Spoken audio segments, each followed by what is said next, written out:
So hello everyone, मैं हूं शिवम द्विवेदी और आप देख रहे हैं अपना पसंदीदा चैनल ज्ञानोदय के गुरुजी। आज के इस वीडियो में हम लोग डिस्कस करेंगे क्लास 10th की हमारी जो मैथ है उसका चैप्टर नंबर 4 जिसका नाम है द्विघात समीकरण। अंग्रेजी में से कहते हैं क्वाड्रेटिक इक्वेशन।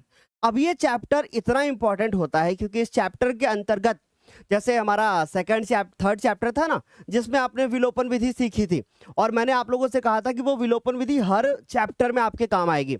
वैसे ही इस चैप्टर के अंतर्गत हम एक ऐसा कॉन्सेप्ट सीखेंगे जो हमें बाकी आने वाले सारे चैप्टर्स में काम आएगा और जब तक हम मैथ पढ़ेंगे तब तक वो हमारे साथ में रहेगा। तो बच्चों, आज के इस लेक्चर को चलिए फटाफट से शुरू करते हैं। अब क्या क्या है हमारा सिलेबस, कैसे हम लोग इसमें पढ़ेंगे, सबसे पहले उसके बारे में बात करते हैं। सबसे पहली बात, इस चैप्टर के अंतर्गत बहुत छोटे छोटे से कुछ टॉपिक हैं। उसमें से पहला जो टॉपिक है वो है कि हम कैसे पहचानेंगे कि यह एक द्विघात समीकरण होता है और द्विघात समीकरण होता क्या है। फिर उसका दूसरा टॉपिक है कि गुणनखंड विधि से हम समीकरण को कैसे हल करते हैं। और फिर तीसरा टॉपिक है हमारा कि भाई कैसे हम एक सूत्र के द्वारा किसी एक द्विघात समीकरण को हल करेंगे और हम कैसे पहचानेंगे कि अगर इनके जो आंसर आएंगे यानी इनके जो मूल आएंगे वो कैसे होंगे, उनकी प्रकृति कैसी होगी। ये 4 टॉपिक आज के इस क्लास में हम डिस्कस करेंगे। साथ ही साथ में हम आपको पिछले वर्षों में आए हुए प्रश्नों को भी करवाएंगे ताकि ये चैप्टर पूरा हमारा बहुत बेहतरीन तरीके से कंप्लीट हो जाए।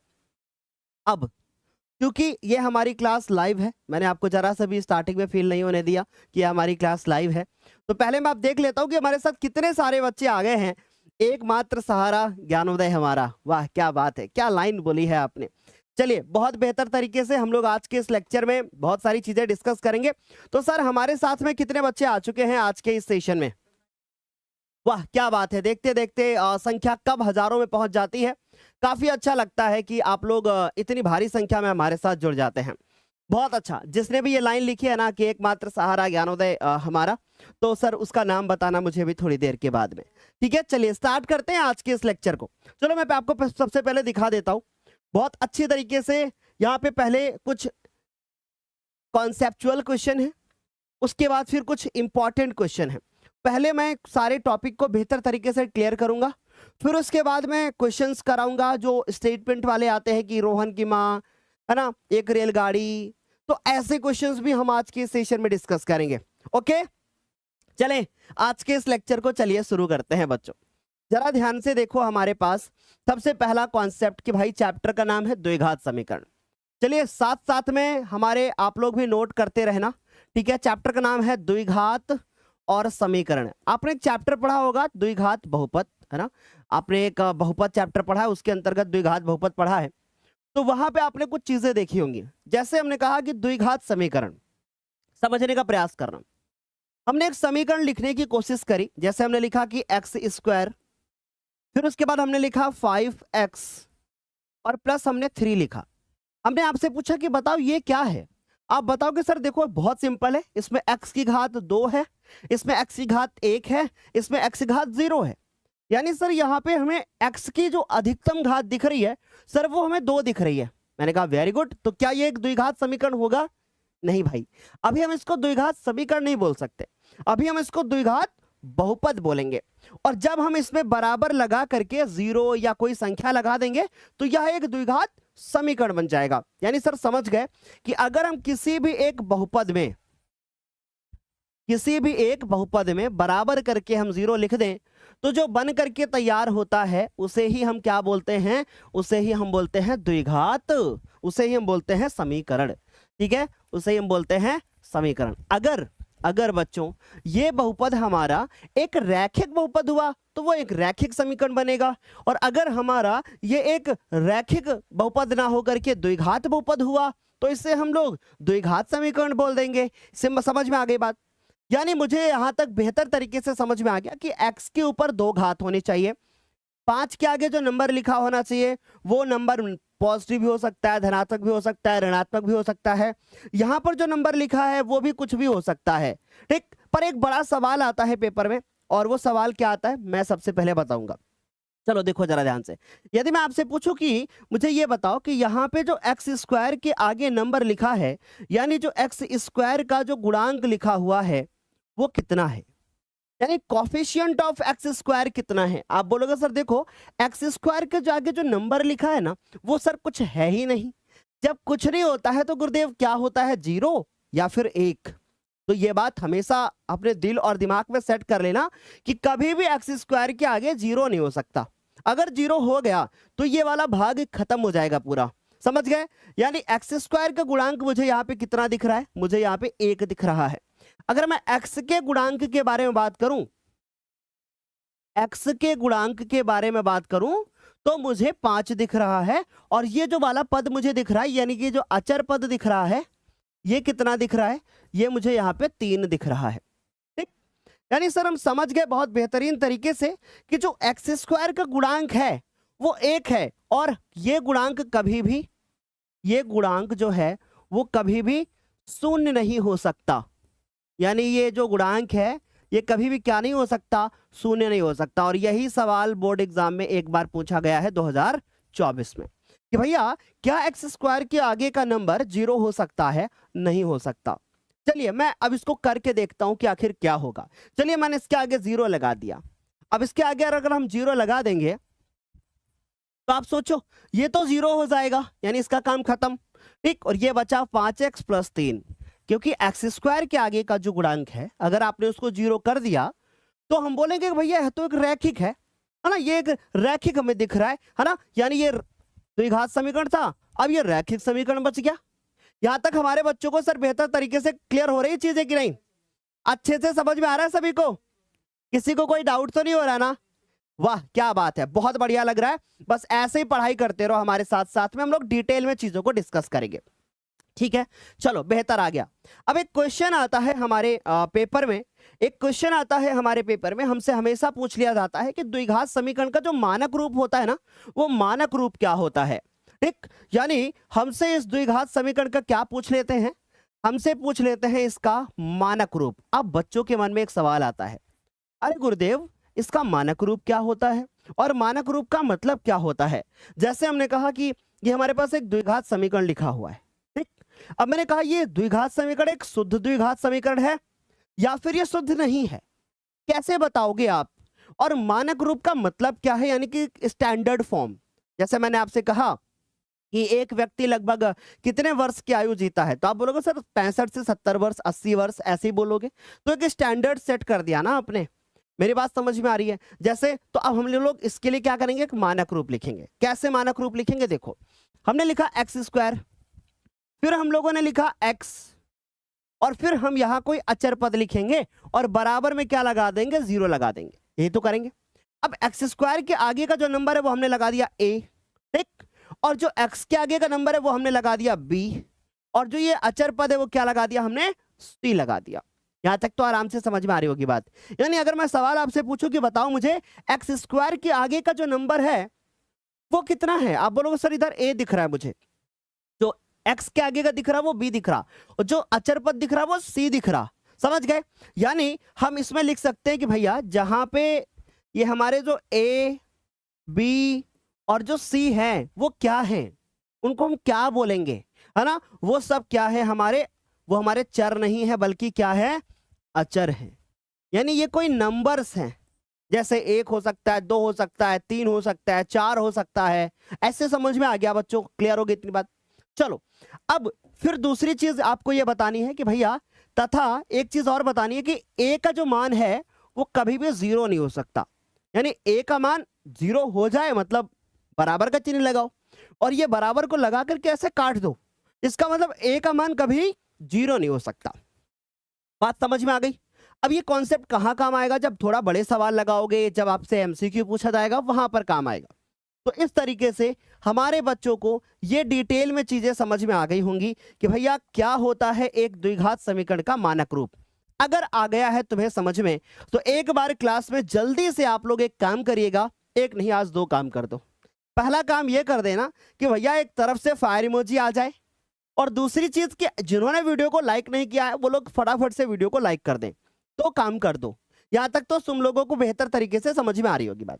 चलिए अब मैं आपसे एक सवाल पूछता हूं और फिर उसके बाद छोटे छोटे से आपके डाउट्स जो होंगे वो क्लियर होते जाएंगे। ठीक, चलो अगर मैं आपसे पूछूं कि एक्स स्क्वायर ध्यान से समझते जाना बेटा।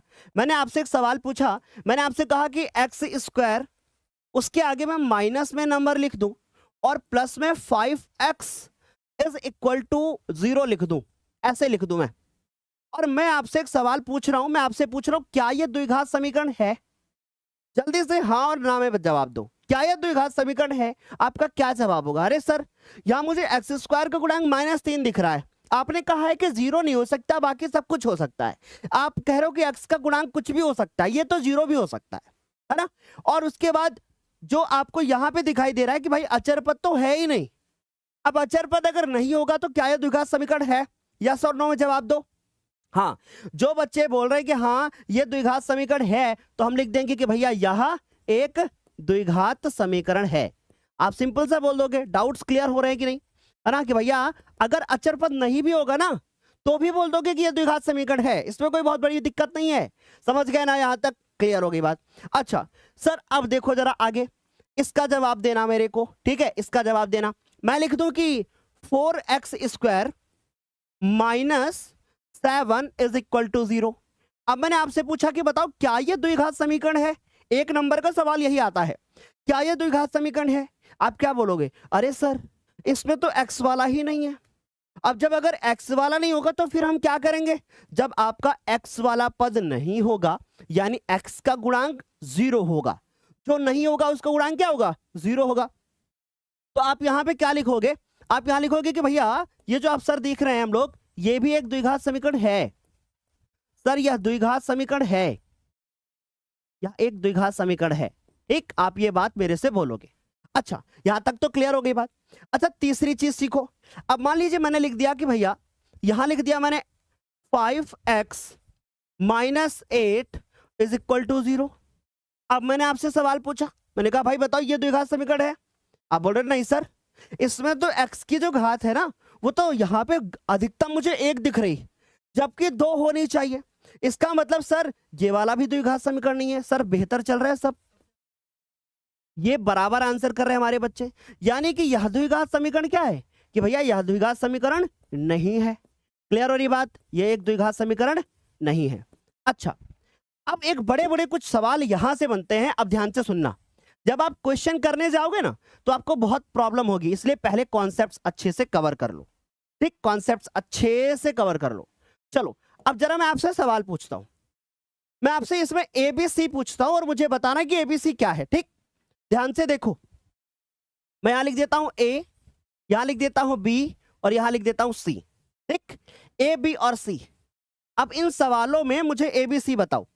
इस सवाल में मुझे ए का मान बताओ कितना है? आप बोलोगे सर देखो ए का मान कितना है? -3, यानी ये हो गया -3। क्लियर हो गई बात? अच्छा, बी की वैल्यू कितनी है? जो एक्स के आगे लिखी होती है ना सर, वही तो बी की वैल्यू होती है। यानी कि सर बी की वैल्यू जो मुझे दिख रही है वो दिख रही है मुझे +5। अरे सर, सी की वैल्यू क्या होगी? अब भाई सी तो इधर है ही नहीं। अब अगर नहीं है तो इसका मतलब सी की वैल्यू कितनी है? सी की वैल्यू है 0। ये बात भी आपको समझ में आ गई होगी, है ना? अच्छा, अब इधर आ जाओ। अब मैं आपसे पूछूं एक्स स्क्वायर के आगे कितना दिख रहा? अब बोलोगे सर 4, यानी ये हो गया हमारे पास 4। क्लियर हो गई बात? फिर मैंने कहा भाई ये देखो ये क्या है? अब बोलोगे सर देखो इसके साथ x नहीं है, अगर इसके साथ x होता ना तो फिर हम इसको बोलते हैं कि भैया ये b है, यानी x का गुणांक है। पर सर यहां तो b है ही नहीं, अर्थात इसका मतलब x नहीं है तो सर इसका मतलब b नहीं है। तो इसका मतलब ये हो गया 0 और ये हो गया -7। ये बहुत डिटेल में चीजों को डिस्कस कर रहे हैं बेटा। मैं आपको सिर्फ पढ़ाने नहीं आता, मैं आपको सिर्फ क्वेश्चन कराने नहीं आता। मैं ये चाहता हूं कि जब आप क्वेश्चन करने बैठो ना तो मन में आने वाले जितने डाउट्स हैं, जब कभी भी कहीं भी फंसो ना तो आप याद करो भाई ज्ञानोदय पे चलो, इधर हमें कॉन्सेप्ट ही कॉन्सेप्ट मिलने वाला है। अच्छा चलो इधर देखो, अब मैं आपसे पूछूं कि भाई इसमें बताओ एक्स स्क्वायर का गुणांक। अब बोलोगे सर देखो इधर एक्स स्क्वायर है नहीं और इसका मतलब उसका गुणांक 0 है, तो इसका मतलब इसका गुणांक 0 है, इसीलिए तो द्विघात समीकरण नहीं था। अच्छा इधर देखो x का गुणांक कितना दिख रहा? 5, तो ये 5 लिख दिया। और c वाला कितना दिख रहा? -8, तो ये हमने -8 लिख दिया। बोलो कि यहां तक समझ में आ गई ना बात? इसमें तो कोई डाउट नहीं, बेहतर तरीके से आया। चलो अब कुछ और प्रॉब्लम्स होती हैं हमारे बच्चों को। अब पहली प्रॉब्लम तो मैंने ये वाली फिक्स कर दी कि भैया ये समझ में नहीं आता कब 0 होगा कब क्या होगा, वो मैंने आपकी प्रॉब्लम फिक्स कर दी। अब मैं बात करता हूं बच्चों, अब मैं बात करता हूं, पहले यहां लाइन खींच दो ताकि आपको प्रॉब्लम ना हो। चलो अब मैं आपसे एक सवाल पूछता हूं और इसका जवाब देना, ठीक। मैंने आपसे कहा कि मैंने लिख दिया 3x² plus 5 divided by x और प्लस का 3 इज इक्वल टू 0, ऐसे लिख दिया मैंने। अब मैं आपसे सवाल पूछ रहा हूं, क्या बताओ ये जो आप यहां पर द्विघात आपको कुछ दिख रहा है, क्या ये द्विघात समीकरण है? यानी जो ये मैंने बहुपद एक लिखा है, क्या ये वास्तव में बहुपद है? यानी जो ये मैंने लिखा है क्या ये बहुपद है या नहीं, या फिर ये द्विघात समीकरण है या नहीं? आपने तुरंत देखा, आपने कहा सर देखो बहुत सिंपल है, x की अधिकतम घात मुझे 2 दिख रही है, इसका मतलब ये द्विघात समीकरण हो सकता है। लेकिन गुरुदेव जो x है ना वो नीचे लिखा है, और हमने पढ़ रखा है कि अगर ये चीज नीचे लिखी है तो ये द्विघात बहुपद नहीं हो सकता, और बराबर में 0 लगा है, इसका मतलब ये समीकरण भी नहीं हो सकता। जब ये द्विघात बहुपद नहीं है तो समीकरण कैसे हो सकता है? यानी x का जो मान है ना गुरुदेव, ये आपका नीचे लिखा हुआ है, इसका मतलब x का मान जो है ना, यानी x की जो घात है ना गुरुदेव, वो 1 नहीं है बल्कि -1 है। कितना है? x की घात -1 है। यह द्विघात समीकरण नहीं हो सकता, यह द्विघात समीकरण नहीं हो सकता, है ना। अब आप लोगों को फिर बहुत सारे डाउट्स आ गए होंगे, अब आप सोच रहे होंगे सर क्या ऐसा भी को थोड़ा सा और डिटेल में एक बार डिस्कस करते हैं ना, फिर क्वेश्चन करते हैं, फिर हम लोग क्वेश्चन की तरफ कूदेंगे। चलो अब जरा ध्यान से हमारी बात को समझना, ठीक है। अब हमारी बात को ध्यान से समझना। जैसे मैं आपसे क्वेश्चन पूछ लूं, मैं आपसे पूछ लूं कि 1/x² plus 5/x plus 1/3 is equal to 0। अब मैं आपसे पूछूं क्या यह द्विघात समीकरण है?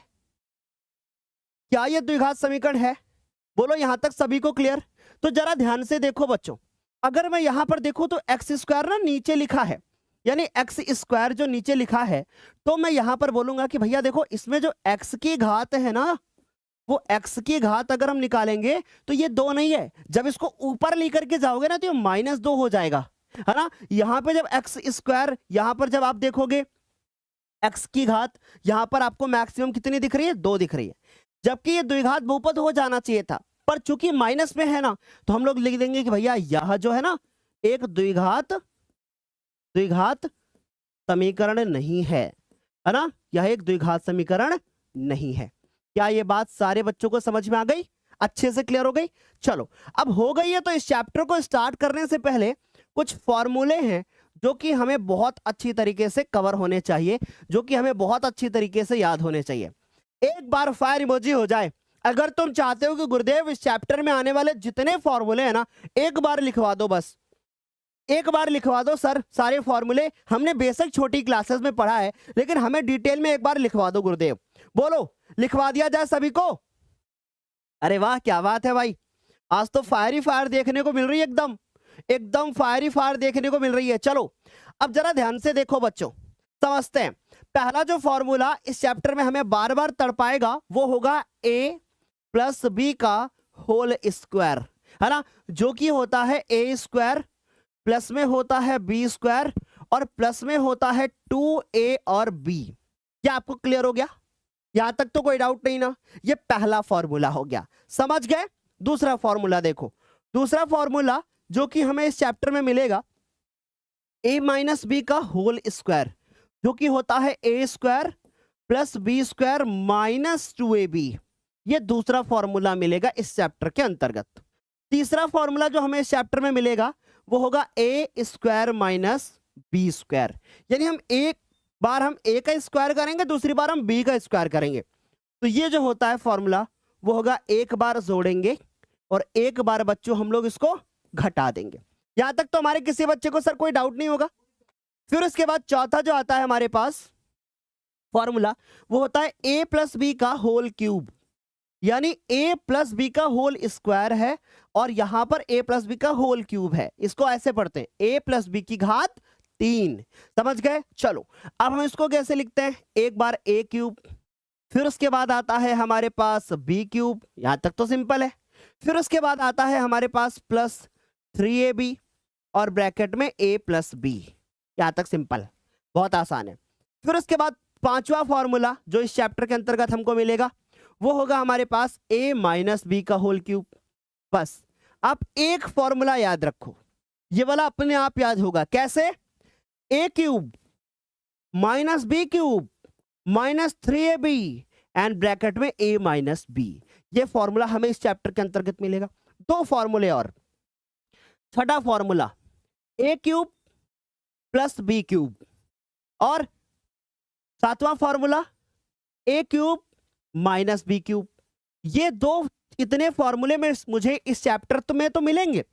साथ ही साथ जब आप ट्राइगोनोमेट्री पढ़ोगे, यानी कि जब आप त्रिकोणमिति चैप्टर पढ़ोगे मेरे से, तब जाकर के भी ये चीजें आपको बहुत बेहतरीन तरीके से अच्छे से क्लियर करवाएंगे हम, और यही फॉर्मूले उधर भी काम आएंगे। अच्छा, a cube plus B cube. अच्छा, प्लस वाले में पहले प्लस होता है, इस बात का ध्यान रखना, ठीक, और माइनस वाले में पहले माइनस होता है, इस बात का ध्यान रखना। फिर देखो, फिर उसके बाद जब एक बार प्लस हो गया तो a square plus B square minus A B, ये होता है, और इधर एक बार माइनस हो गया तो बाकी सारे प्लस। ये हमारे कुछ फॉर्मूले हैं जो कि इस चैप्टर के अंतर्गत हमें याद करने होंगे। बोलो एक्साइटेड? जल्दी से बता दो, स्क्रीनशॉट ले लो बेटा, एक बार जल्दी से, एक बार स्क्रीनशॉट ले लो। जब तक सूरज चांद रहेगा ज्ञानोदय का नाम रहेगा। ज्ञानोदय का नाम रखने वाले आप ही लोग तो हो ना, आप ही लोग तो हो ज्ञानोदय की जान, है ना। चलो देखो, अच्छा, अब इनमें से जो ये सवाल आपकी स्क्रीन के सामने दिख रहे हैं, 2019, 2020, 2022, 2023, 2024, अब ये सर कैसे आते हैं? ये सवाल कैसे आते हैं गुरुदेव? मैं आपको समझाता हूं। ये सवाल आएगा आपके बोर्ड पेपर में कितने नंबर का? 1 नंबर का। हाँ सही बात, और क्या, 1 नंबर का एमसीक्यू दे देंगे और पूछ लेंगे क्या ये द्विघात समीकरण है, या चारों ऑप्शन दे दिया और यही क्वेश्चन पूछ लिया। जैसा मैं यहां लगा दूं, क्या द्विघात इनमें से निम्नलिखित में से कौन सा द्विघात समीकरण है? अब पता चला 3 है और 1 नहीं है ना। बस आपको ये बताना है कि भैया कौन सा नहीं है या कौन सा है, बस हो गया आंसर। तो ऐसे में हमें इन सवालों को डिटेल में पहले सॉल्व करना पड़ेगा। अब आप लोग फटाफट से बताओगे क्या पहला वाला द्विघात समीकरण है? Let's check it.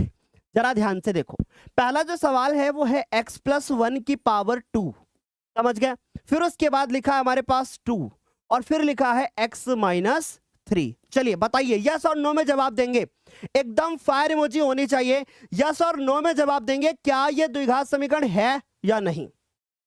जल्दी बता दो, क्या ये द्विघात समीकरण है या नहीं? मैं देखना चाहता हूं सभी से, क्या द्विघात समीकरण है या नहीं?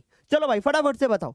सबसे पहले देखो, a प्लस बी का होल स्क्वायर यानी a स्क्वायर, फिर उसके बाद plus B square plus 2 into a into B, ये हो गया। आज इस चैप्टर को कसम खा के बैठो कि जब तक नहीं पूरा हो जाएगा तब तक हम हिलेंगे नहीं।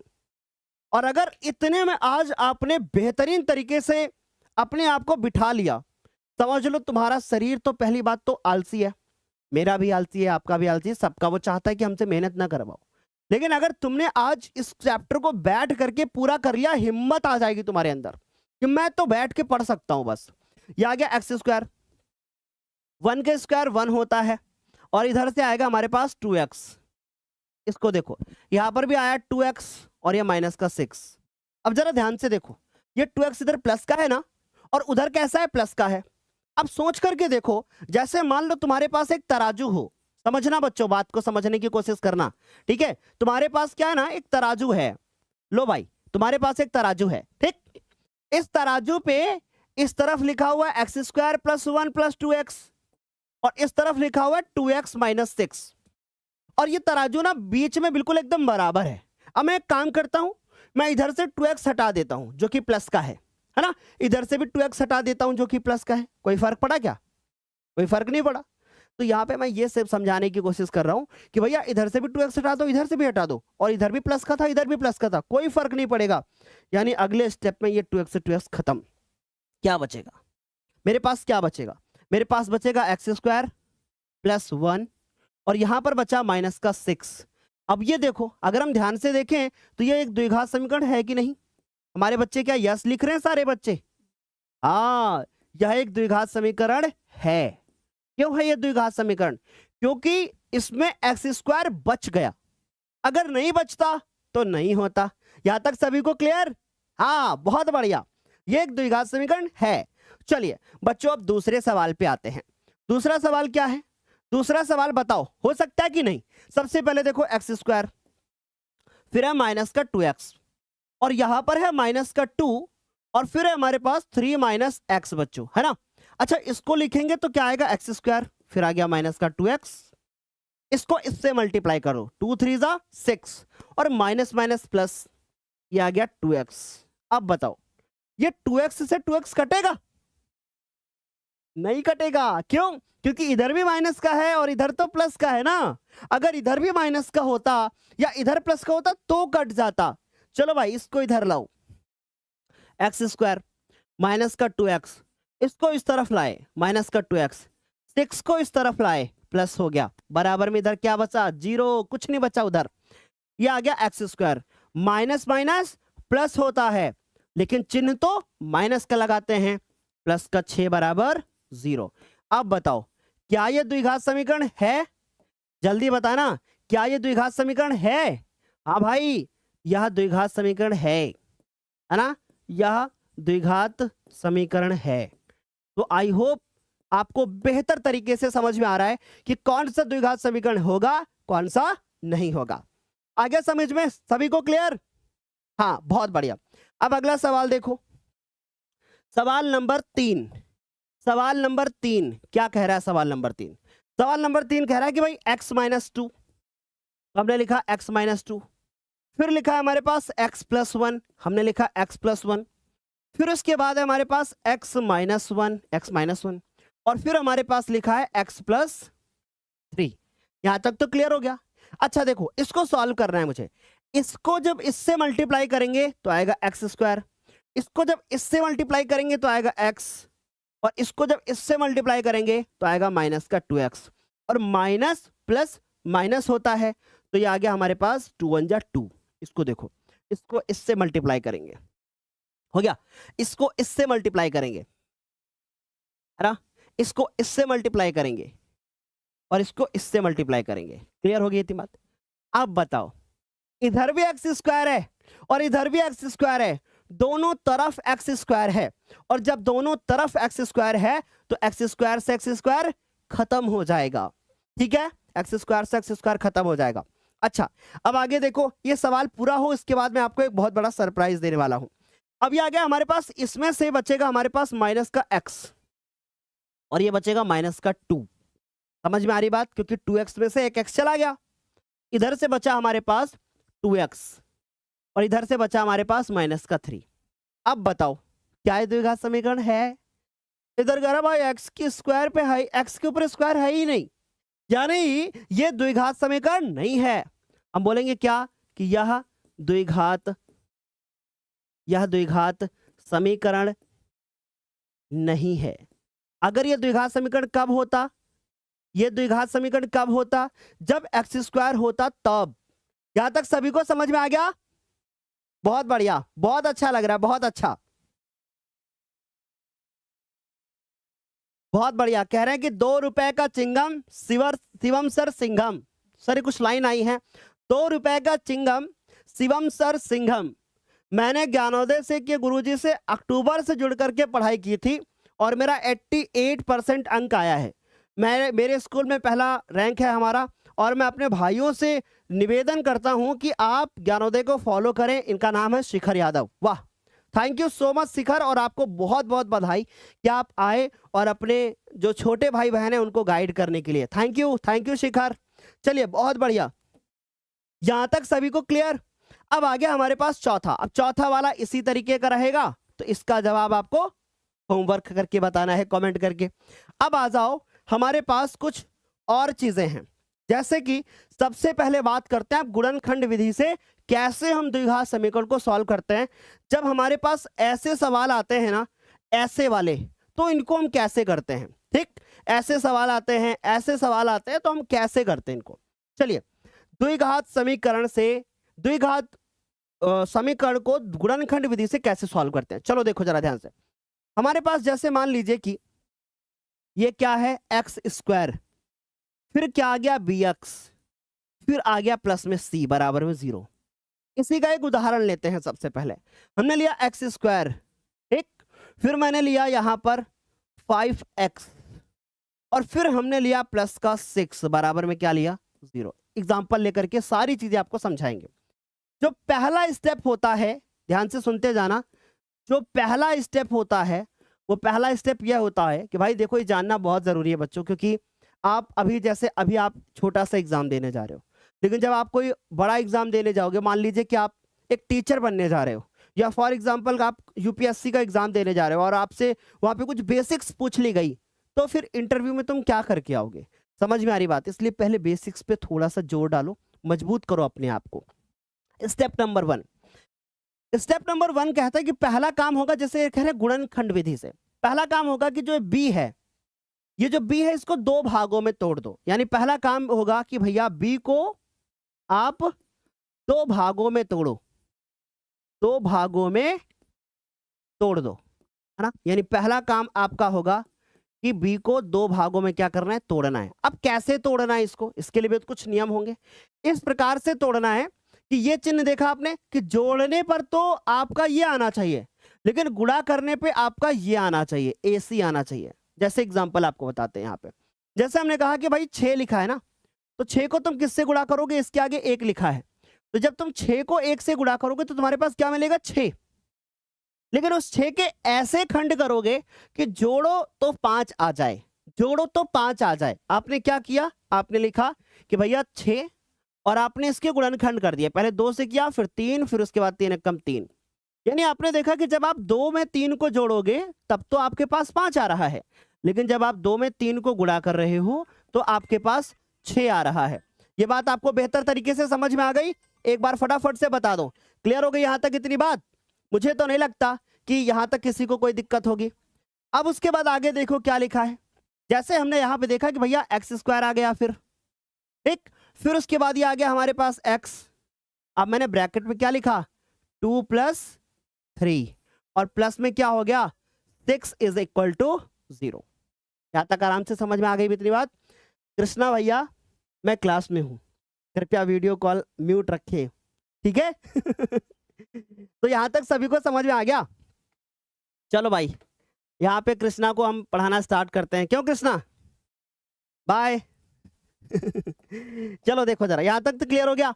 अब हमने लिखा कि भाई एक्स स्क्वायर, यहां से अगर हम इसको मल्टीप्लाई करेंगे तो आ जाएगा हमारे पास 2x, और बच्चों जब इसको इससे गुणा करेंगे तो क्या आएगा, ये आएगा 3x, प्लस में क्या हो गया 6 = 0। यानी पहला स्टेप तो ये होगा कि हम इसको 2 भागों में तोड़ेंगे। दूसरा स्टेप क्या होगा, दूसरा स्टेप क्या होगा भाई, 2 भागों में तोड़ करके x से गुणा कर देंगे, यानी इससे गुणा कर देंगे। अब स्टेप नंबर जो आपका 3 सेकंड होगा वो क्या होगा, वो स्टेप नंबर 2 कह रहा है कि भैया आप जोड़ा बना करके क्या करोगे, कॉमन लोगे। जोड़ा बनाकर आप क्या लोगे, कॉमन लोगे, है ना।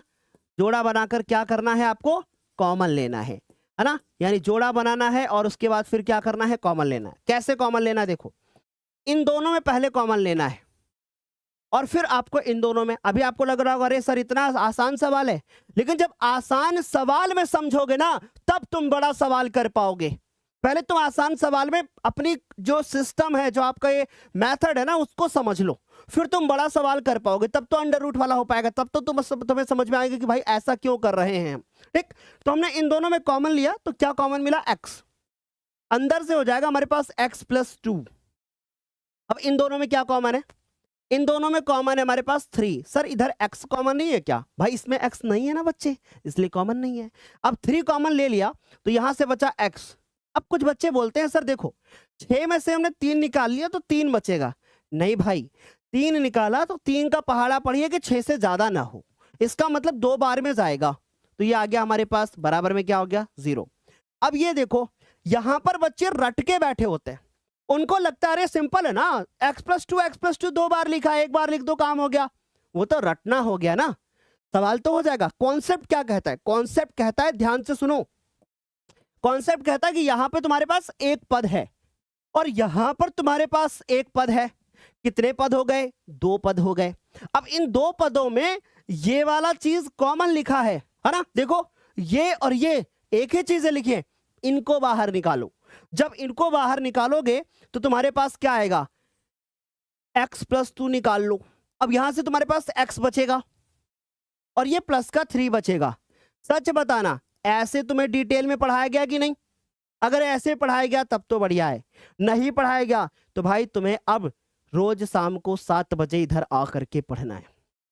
ठीक है, रोज शाम को 7 बजे आकर के पढ़ना है। और जो बच्चे शक्ति बैच से, शक्ति 2.0 से होंगे, उनको हमारे साथ रोज शाम को 4 बजे से पढ़ना है। ठीक, तो चलो देखो जरा ध्यान से, 2 चीजें मिल गई। अब आगे क्या करेंगे हम देख रहे हैं कि भैया इसके बराबर भी 0 है और इसके बराबर भी 0 है, यानी अगला स्टेप क्या होगा भाई? ये हमने जोड़ा बना करके कॉमन लिया, फिर जोड़ा बना करके कॉमन लेने के बाद स्टेप नंबर 3 में भी हम बोलेंगे कि भैया फिर से क्या करना है, मुझे दोनों पदों में कॉमन लेना है। दोनों पदों में क्या करना है? कॉमन लेना है। दोनों पदों में क्या करना है? कॉमन लेना है। फिर क्या करना है?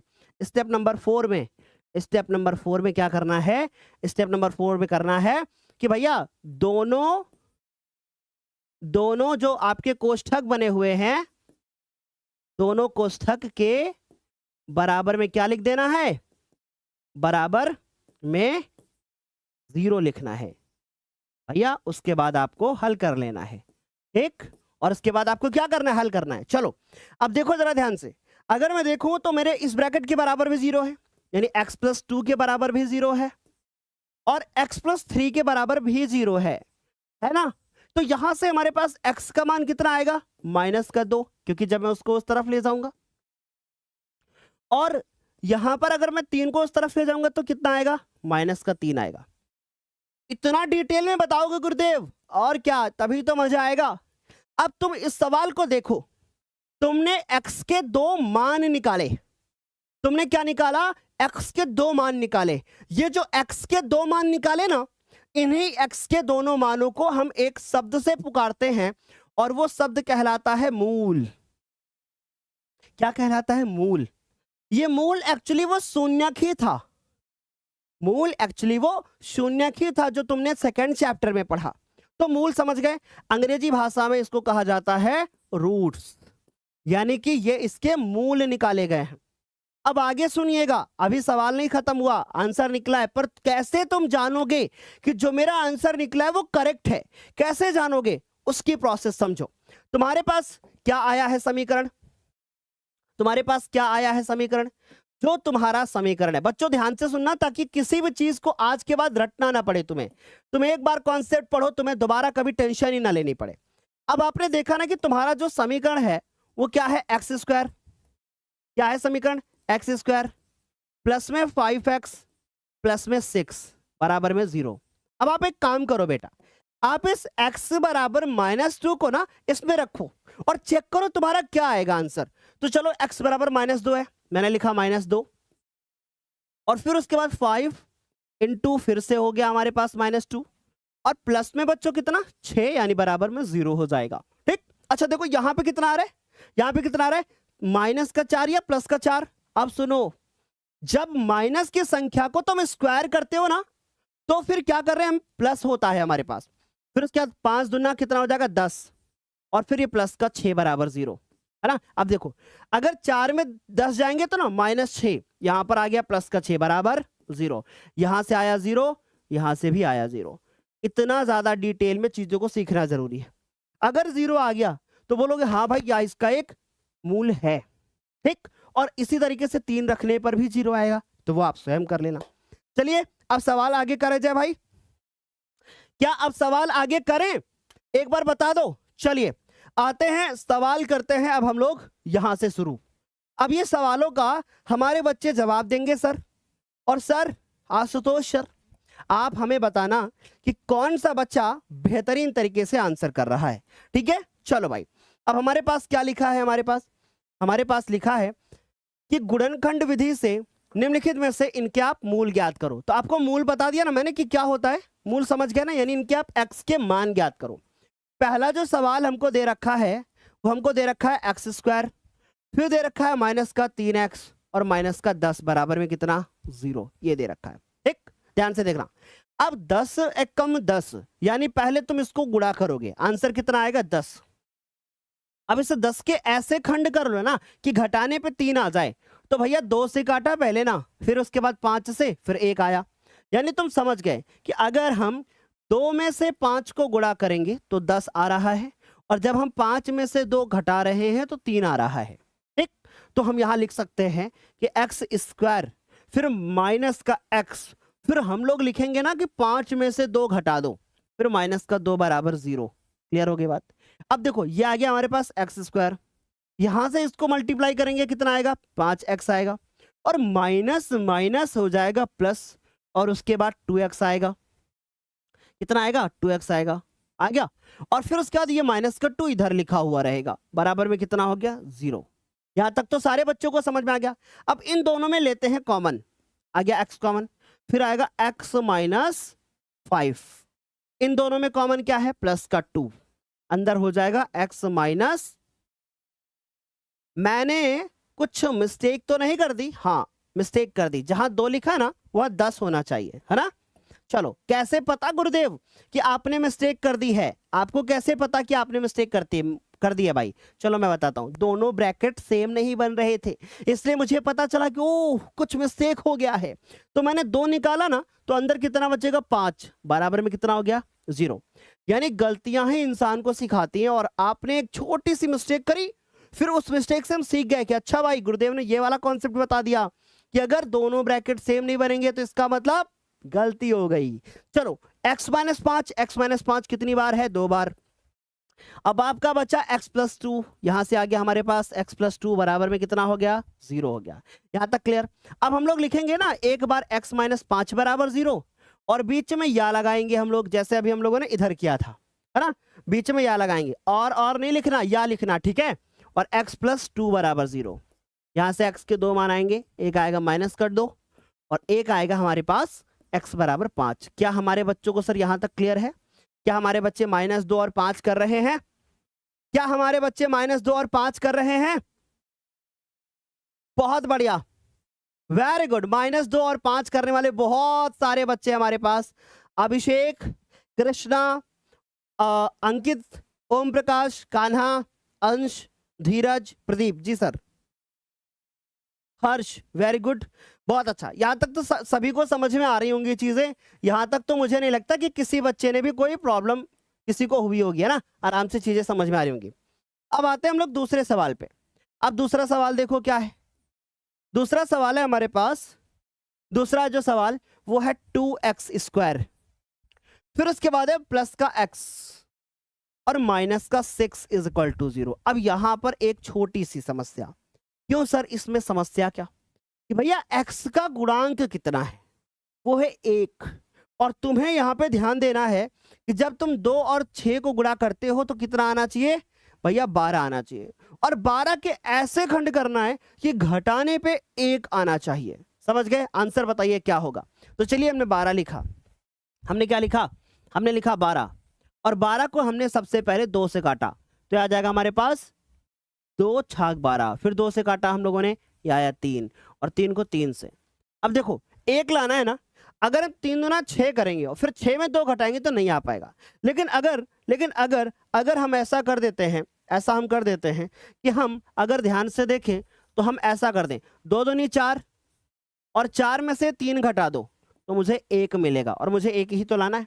यानी मैंने देखा कि भैया अगर हम इधर 2x स्क्वायर प्लस में हम x लिखते हैं और ब्रैकेट में 4 माइनस 3 लिख देते हैं, जहां से 1 आएगा, और यहां पर भी 1 ही लिखा है, माइनस का 6 बराबर 0। यहां तक तो सारे बच्चों को क्लियर हो गई होगी बात।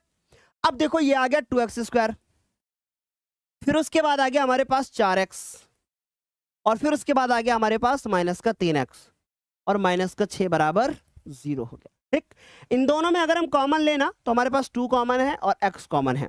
ठीक, अंदर बचेगा एक बार x। अब 4 में से 2 निकल गए तो 2 बचे हमारे पास, x तो पहले से निकल गया। फिर उसके बाद यहां से 3 निकालो। कैसे पता गुरुदेव कि आपको 3 ही निकलेगा? क्योंकि भाई इधर x बचना चाहिए, क्योंकि यहां पर भी x बचा है। ठीक, तो ये हमारे पास आ गया x। अब ये माइनस था, माइनस लगाया, और 6 में से 3 निकल गए तो कितना बचा 2। कैसे गुरुदेव, कैसे? क्योंकि वो मुझे पता है मैंने गलती करी है, पर मैं उस गलती से तुम्हें सिखाने जा रहा हूं कुछ।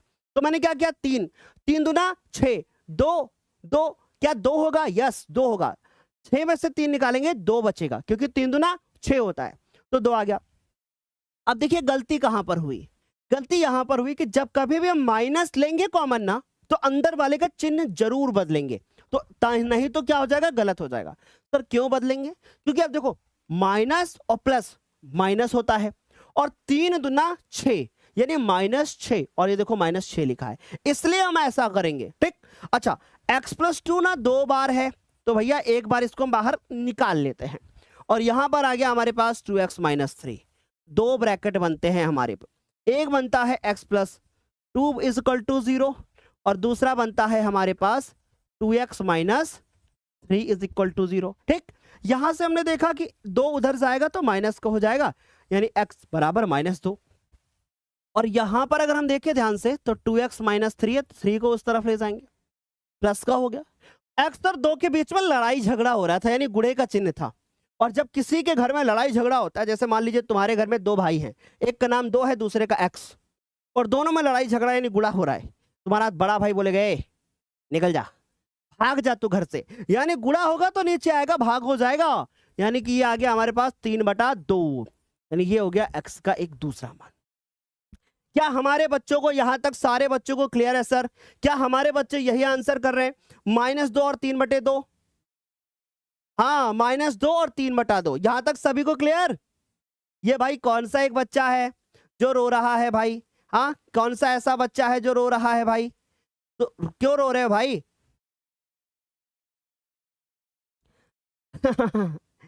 आपका नाम है गेमिंग, है ना, थोड़ा सा गेम खेल लो ना बेटा, आ रही मेरी बात समझ में, थोड़ा सा गेम खेल लो ना, आराम से एंजॉय हो जाएगा आपका, है ना, आपका एंजॉय हो जाएगा आराम से, ठीक है। चलो मैं आगे, चलिए अब आपको क्लियर हो गई ये बातें, आते हैं अगले सवाल पे। अब ये वाला जो सवाल देख रहे हो ना आप लोग, तीसरा वाला, ये तीसरा सवाल बहुत इंपॉर्टेंट है, ये तीसरा सवाल बहुत इंपॉर्टेंट है। क्या है सवाल, ये हमें दे रखा है हमारे पास √2, फिर ये आ गया x², फिर आ गया हमारे पास 7x, और फिर उसके बाद है हमारे पास 5√2 = 0। क्लियर हो गई बात। अच्छा देखो अब इसको कैसे करेंगे, बढ़िया सवाल है, देखो जरा ध्यान से, पहले मैं इसको ना इससे गुणा करूंगा, इसको ना इससे गुणा करूंगा। चलिए अगर मैं 5√2 को गुणा करता हूं √2 से तो क्या आएगा, देखो अगर 5 को 5 लिख दो, और √2 को जब √2 से गुणा करेंगे तो इसका मतलब √4 हो जाएगा, और √4 का मान कितना होता है 2, यानी यहां पर आ गया 2, आंसर कितना आ जाएगा, आंसर आ जाएगा आपका 10। यानी यहां तक आपको बेहतर तरीके से चीजें समझ में आ रही होंगी, ठीक है। जिन बच्चों का सिलेबस पहले से पूरा है, जिन्होंने पहले से इस चैप्टर को पढ़ रखा है मेरे से, उन सारे बच्चों से रिक्वेस्ट है कि भैया रिवाइज कर लो, क्योंकि करत करत अभ्यास जड़मति होत सुजान, एक एक जब अभ्यास करोगे ना तभी जाकर के आप परिपक्व बनोगे। जब एक रस्सी एक पत्थर पे घिसती है ना तभी वो निशान छोड़ती है। तो आप जितना इन सवालों को लगा लोगे, ओवर कॉन्फिडेंस में मत रहो कि मुझे आता है, जब तुम देखो सवाल को बताओ इसका उत्तर ये होगा, तब तुम समझो तब तुम्हें आता है, समझ गए। इसलिए 10th है तुम्हारा, जितनी तुम मेहनत कर सकते हो, जितना अपना 100% दे सकते हो दे दो भाई, तुम्हारे पास समय ही समय है। अगर ऐसा तुम कह रहे हो तो इसका मतलब तुम लापरवाही कर रहे हो। 10th क्लास के बच्चों के पास ना समय नहीं होता, उनका ना एक एक मिनट कीमती होता है, कीमती, क्योंकि बहुत कुछ है, बहुत कुछ है, 6 सब्जेक्ट हैं, बेहतर तरीके से तैयार करो, नहीं तो आखिरी समय पे ये बोलोगे सर मेरा ये वाला छूट गया, मेरा वो वाला छूट गया, मेरा आता था फिर भी छूट गया। ये वाला रोना मत हो आखिरी में, मेरी बात को थोड़ा सा दिल पे लो, दिल पे, कि मेरा सब कुछ तैयार है, ओवर कॉन्फिडेंस, मेरा कुछ तैयार नहीं हो रहा है, तुम कोशिश नहीं कर रहे। अगर सब लोग कहते हैं कि अगर तुम्हारे अंदर का डर भाग जाएगा, मैं कहता हूं तुम्हारे अंदर अगर डर नहीं है ना बोर्ड पेपर का तो तुम सीरियस नहीं हो, अगर तुम्हें ऐसा लग रहा है मैं सब कुछ कर लूंगा, मैं लिखित दे सकता हूं कि आप पेपर में नंबर कम लाओगे। तुम्हारे अंदर डर होना चाहिए कि हाँ भाई बोर्ड का पेपर है, हम इसको खेल में नहीं ले सकते। मैं आपसे कहूं डरो मत। क्यों कहूं मैं आपसे कि डरो मत? मैं हूं ना, उसको लेकर के भले मत डरो, पर तुम इस चीज से लेकर के बिल्कुल सोचो कि भाई बोर्ड है तुम्हारा, इस बार तुम्हारे लिए एक एक मिनट कीमती है भाई, तुम मेहनत करो।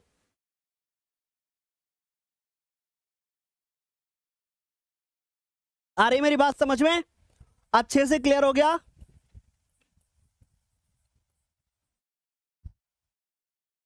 देखो जरा ध्यान से, अब हमने क्या लिखा? हमने लिखा कि इसको इससे मल्टीप्लाई करने पे कितना आ रहा है? 10। अब 10 के ऐसे खंड की भैया जोड़ने पे 7 आ जाए, 5 दूना 10 होता है, तो आ जाएगा हमारे पास √2x²। फिर उसके बाद ये आ गया हमारे पास x, 5 दूना 10 यानी 2 पंची 10 लिखो या 5 दूना 10 लिखो, एक ही बात है। फिर उसके बाद ये आ गया हमारे पास 5√2 बराबर 0। क्लियर हो गई बात?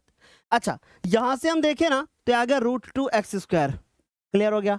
यहां से देखें इसको मल्टीप्लाई करें तो कितना आएगा? 2x। यहां से इसको मल्टीप्लाई करेंगे कितना होगा? 5x।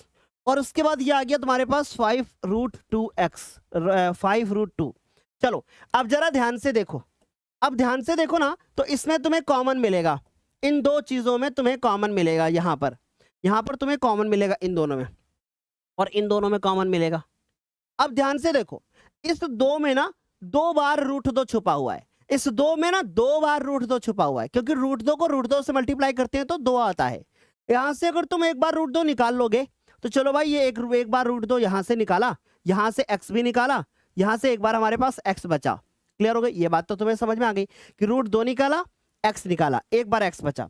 यहां से देखो, यहां से x तो निकल गया, लेकिन इससे √2 भी निकला, और इस 2 में 2 बार √2 था, एक बार निकल गया, एक बार बच गया। क्लियर? इसमें देखो, यहां से हमारे पास 5, अब यहां से हमारे पास बचेगा x, और ये बचेगा √2 बराबर में हो जाएगा 0। क्लियर? अब देखो जरा ध्यान से, ये x प्लस √2 एक ब्रैकेट में, ठीक, और फिर उसके बाद √2x प्लस 5 एक ब्रैकेट में बराबर 0। यहां तक क्लियर हो गई बात? अब 2 ब्रैकेट बन रहे हैं ना इनके, यहां पर 2 ब्रैकेट बन रहे हैं। सर वीडियो प्रॉब्लम नहीं बेटा, मेरी तरफ से तो ऐसा कुछ नहीं है। चलो फिर भी आप बोल रहे हैं तो मैं चेक कर लेता हूं, प्रॉपर है सर? यहां तक सारे बच्चों को क्लियर? अब देखो, x प्लस हमारे पास √2, उसके बराबर में 0 लिखेंगे हम लोग, है ना? x प्लस √2 उसके बराबर में 0 लिखेंगे, और उसके बाद या लगा करके हम लोग इसके बराबर में 0 लिखेंगे, √2x प्लस 5 इजकल टू 0 लिखेंगे। यहां तक सभी को क्लियर हो गई बात? आशु कश्यप ने लिखा था एकमात्र सहारा ज्ञानोदय हमारा। चलो भाई, इधर आ गया हमारे पास, √2 को उस तरफ ले जाएंगे, ऐसे हो जाएगा, ठीक है, बीच में या लगाएंगे, ठीक। यहां से देखो, यह आ गया √2x, अगर तुम 5 को उस तरफ ले जाओगे तो तुम्हारा माइनस का 5 रहेगा ना, और 2 को नीचे लाओगे यानी x बराबर हो जाएगा माइनस का 5 बटे √2। सर क्या हमारे बच्चे यही आंसर कर रहे हैं? पहले बच्चे का आंसर क्या रहा है हमारे? वेरी गुड, बहुत बढ़िया, -5 √2 रहेगा सर। अनुराग, गौरव कुमार, बहुत बढ़िया, ओमकार, दिलीप निषाद, पूर्ति तिवारी, बहुत बढ़िया। यहां तक सभी को क्लियर ना? अब मान लो आपको अपने आंसर चेक करने हो, इसको उठाओ, इसमें रखो, आपका आंसर कितना आएगा? 0 आ जाएगा, यानी कि मेरा आंसर क्या है? एकदम करेक्ट है। यहां तक सभी को समझ में आ गया? गुड, बहुत अच्छा लग रहा है कि आप लोग बहुत बेहतर तरीके से आंसर कर रहे हो। चलो मैं आगे, आ गया ना समझ में? चलो अब दूसरा अगला सवाल देखो क्या है। अगला सवाल देखो क्या है, इसके बाद मैं बहुत बेहतरीन एक फॉर्मूला बताने जा रहा हूं इस सवाल के बाद, ठीक। इस सवाल के बाद आपको एक फॉर्मूला बताऊंगा मैं, ठीक। चलो देखो, इस सवाल के बाद एक फॉर्मूला। तो अब ये वाला सवाल देखो, चौथा सवाल क्या है? चौथा सवाल है हमारे पास 2x² माइनस का x और प्लस का 1/8। बताने को तो हम इसको गुणा करके डायरेक्ट इसके साथ में बता सकते हैं, लेकिन फिर वो तुम्हें समझ में कब आएगा, तो इसलिए हम इसको कैसे सॉल्व करेंगे। देखो, पहला काम, मैं इसके नीचे 1 मान लेता हूं और इसके नीचे भी 1 मान लेता हूं और उसके बाद में एलसीएम ले लेता हूं। ठीक, अब एलसीएम 1 और 8 का तो कितना आने वाला है भाई, 8 ही आएगा। 1 8 8 यानी 8 बार में जाएगा, तो 8 को तुम 2x² से गुणा करोगे। ठीक, फिर माइनस है, फिर 1 को इससे यानी 8 को तुम x से गुणा करोगे। ठीक है, फिर 8 को 8 एकम 8 एक बार में गया ना, तो 1 आएगा, 1 को 1 से गुणा करोगे। ठीक, बराबर में 0। अच्छा, इस 8 का 0 के साथ में गुणा कर दोगे तो 0 हो जाएगा। यहां से आएगा हमारे पास 16x² आ गया। यहां से आएगा हमारे पास माइनस का 8x, यहां से 1 कम 1 बराबर में 0। क्लियर हो गई होगी बात यहां तक तो किसी को कोई दिक्कत नहीं हुई होगी। आगे देखो, अब 1 को अगर मैं 16 से गुणा करूंगा तो कितना आएगा, 16, और 16 के ऐसे खंड करने हैं कि जोड़ने पे 8 आ जाए। 4 चौको 16 होता है, यानी कि 4 गुणे 4 में अगर मैं इसको डिवाइड करना चाहूं तो मैं कर सकता हूं। आ रही मेरी बात समझ में? 4 गुणे 4 में मैं इसको डिवाइड करना चाहूं तो मैं कर सकता हूं। क्लियर हो गई ये बातें? यहां तक समझ में आया? ये आ गया हमारे पास 16x², फिर उसके बाद ये आ गया हमारे पास x, है ना। मैं इस 8 को लिख सकता हूं 4 + 4, मैं इसको लिख सकता हूं 4 + 4, और ये आ गया हमारे पास प्लस का 1 बराबर 0। समझ गए? अब यहां से आया हमारे पास 16x², अब इसको जो इससे मल्टीप्लाई करते हैं तो आ गया 4x, और फिर इसको फिर से मल्टीप्लाई करते हैं तो माइनस का फिर से 4x, क्योंकि माइनस प्लस माइनस, और फिर प्लस का 1। क्लियर हो गई? बराबर में बात कितनी आ गई, 0। अब यहां से अगर हम ध्यान से देखें तो 4 और x कॉमन है। सर कैसे पता? क्योंकि भाई 4 सबसे छोटी संख्या है और 4 की पहाड़ी में 16 आता है। क्लियर हो गया? अब यहां से आ गया हमारे पास, एक बार बचेगा 4 और फिर एक बार बचेगा x, यहां से तो पूरा निकल गया, ये बचा 1। यहां देखो, इनमें और इसमें कुछ कॉमन नहीं है तो हम 1 कॉमन ले सकते हैं, है ना। माइनस लिया है तो ध्यान रखना चिन्ह बदलेगा। यहां से 4x आया, यहां से बचा माइनस का 1 बराबर में 0। 2 ब्रैकेट बनेंगे, 4x - 1, 4x - 1 बाहर, यानी 4x - 1, और फिर ये वाला 4x और ये वाला -1 बच गया, है ना, बराबर में 0। ठीक, अब देखो मैं लिखूंगा कि 4x - 1 बराबर 0, और या करके लिखूंगा मैं कि 4x - 1 बराबर 0। यहां से मेरे पास आएगा 2 ब्रैकेट बनेगा ना, तो उसमें से ये आ गया 1/4। ठीक, यही काम इधर भी, 4x, 1 को उस तरफ ले जाओगे प्लस का, और ये 4 को नीचे लाओगे तो 1/4। बोलो क्लियर हो गई ये बात? यानी x के 2 मान आ गए, ये भी 1/4 और वो भी 1/4। एक तरफ से आ रहा है हमारे पास 1/4। सर बताइए कौन कौन से बच्चों का आंसर करेक्ट है? मैंने स्क्रीन रोकी। प्रमोद कुमार, सत्यम मौर्य, गोपाल चतुर्वेदी, आयुष चौहान, खुशी पांडे, कान्हा, नागेंद्र, आदित्य और मधु यादव। बहुत बढ़िया। और शिखर, शिखर है जो भी है, अभिषेक, सॉरी। यहां तक सभी को समझ में आ गया? किसी बच्चे को यहां तक कोई डाउट तो नहीं है ना गुरुदेव? अच्छे से समझ में आ गया सभी को? 5√2 को हर का परिमेयकरण कर सकते हैं क्या बेटा? हर का परिमेयकरण यहाँ कैसे हो जाएगा? यहाँ तो हर है ही नहीं, 1 लिखा है हर के रूप में, कैसे कर सकते हो, है ना। तो ये बात तुम्हें समझ में आ गई होगी। चलिए अब आगे चलते हैं, अब हम आगे चलते हैं और चीजों को समझते हैं। अब यहां से हमारे पास आता है मोस्ट इंपॉर्टेंट कॉन्सेप्ट, पर मैं अब बोलना चाहूंगा, यहां पर इस समय पर मैं देख पा रहा हूं 1744 लाइक हैं, लेकिन मैं चाहता हूं कि ये जो लाइक की संख्या है ना, वो बढ़ करके अभी जल्दी से बस 2000 हो जाए। ठीक, ताकि और बच्चों तक ये वीडियो पहुंचे। तो पहला काम वीडियो को लाइक कर देना। अब बात करते हैं सूत्र विधि से कैसे हम समीकरण को हल करते हैं, और ये एक मोस्ट इंपॉर्टेंट विधि है। ठीक है, आ रही बात समझ में? इस विधि का नाम एक गणितज्ञ के नाम पर पढ़ा था और उनका नाम था श्री धराचार्य, श्री धराचार्य। सूत्र विधि कहा जाता है, पर इनका नाम था श्री धराचार्य। ठीक है, तो ये विधि आपको पता होनी चाहिए। ठीक, अब ये विधि क्या होती है, कैसे होती है, डिटेल में समझेंगे। समझना बच्चों, समझना। ठीक, देखो क्या कह रहे हैं हमारे पास जैसे मान लो हमारे पास एक द्विघात समीकरण है, समझते जाना। ठीक, माना हमारे पास एक द्विघात समीकरण है। पहले कॉन्सेप्ट अच्छे से समझ लो। माना हमारे पास एक द्विघात समीकरण है A X square plus B X और प्लस सी बराबर में 0, है ना। अब ये आपको समझ में नहीं आ रहा होगा कि भाई अब जब एक विधि से समीकरण आसानी से सॉल्व हो रहा है तो फिर ये दूसरी विधि लाने की जरूरत क्यों पड़ी, आखिर क्यों आई श्रीधराचार्य। अब सुनिए, जैसे आपने गुणनखंड विधि में देखा अभी पीछे कि हम लोग क्या करते हैं, ये जो बीच वाला पद होता है उसको तोड़ते हैं 2 पार्ट में, और ऐसे तोड़ते हैं कि गुणा करने पे ये आए और जोड़ने पे ये आए, ऐसे तो करते हैं हम लोग। अब सुनिएगा, जब ये पद ना टूट नहीं पाता है तब हम लोग श्रीधराचार्य सूत्र विधि का प्रयोग करते हैं। तो ये विधि इसीलिए बनाई गई ताकि हम ऐसे द्विघात समीकरण को सॉल्व कर पाए जहां गुणनखंड विधि फेल हो जाए। बोलो कि यहां तक सभी को समझ में आ गया, आ गई मेरी बात समझ में। हाँ, एक बच्चों को कुछ सरप्राइज देना था ना, ओ सरप्राइज तो भूल ही गया। चलो भाई, सरप्राइज याद दिलाया, किसने दिलाया याद, खुशी ने याद दिलाया। तो अरे भाई बताया नहीं, हम भूल गए सरप्राइज, क्योंकि आपको पता है ना कि हम पढ़ाते पढ़ाते पढ़ाते पढ़ाते भूल जाते हैं। सुनिए, कल शाम सरप्राइज सुनिएगा, कल शाम 7 बजे सुनिएगा सरप्राइज, कल शाम को 7 बजे, कल शाम को 7 बजे कुछ होने वाला है। और क्या होगा, कल शाम को 7 बजे हिंदी वर्सेस विज्ञान, यानी मैं और दिव्यांशी मैम साथ में आने वाले हैं।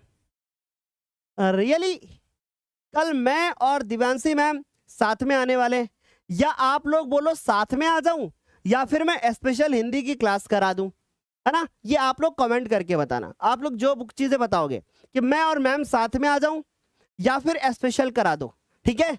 ये आप लोग कमेंट करके बताना, फिर बच्चे जो कहें सर वो मुझे बताना, ठीक।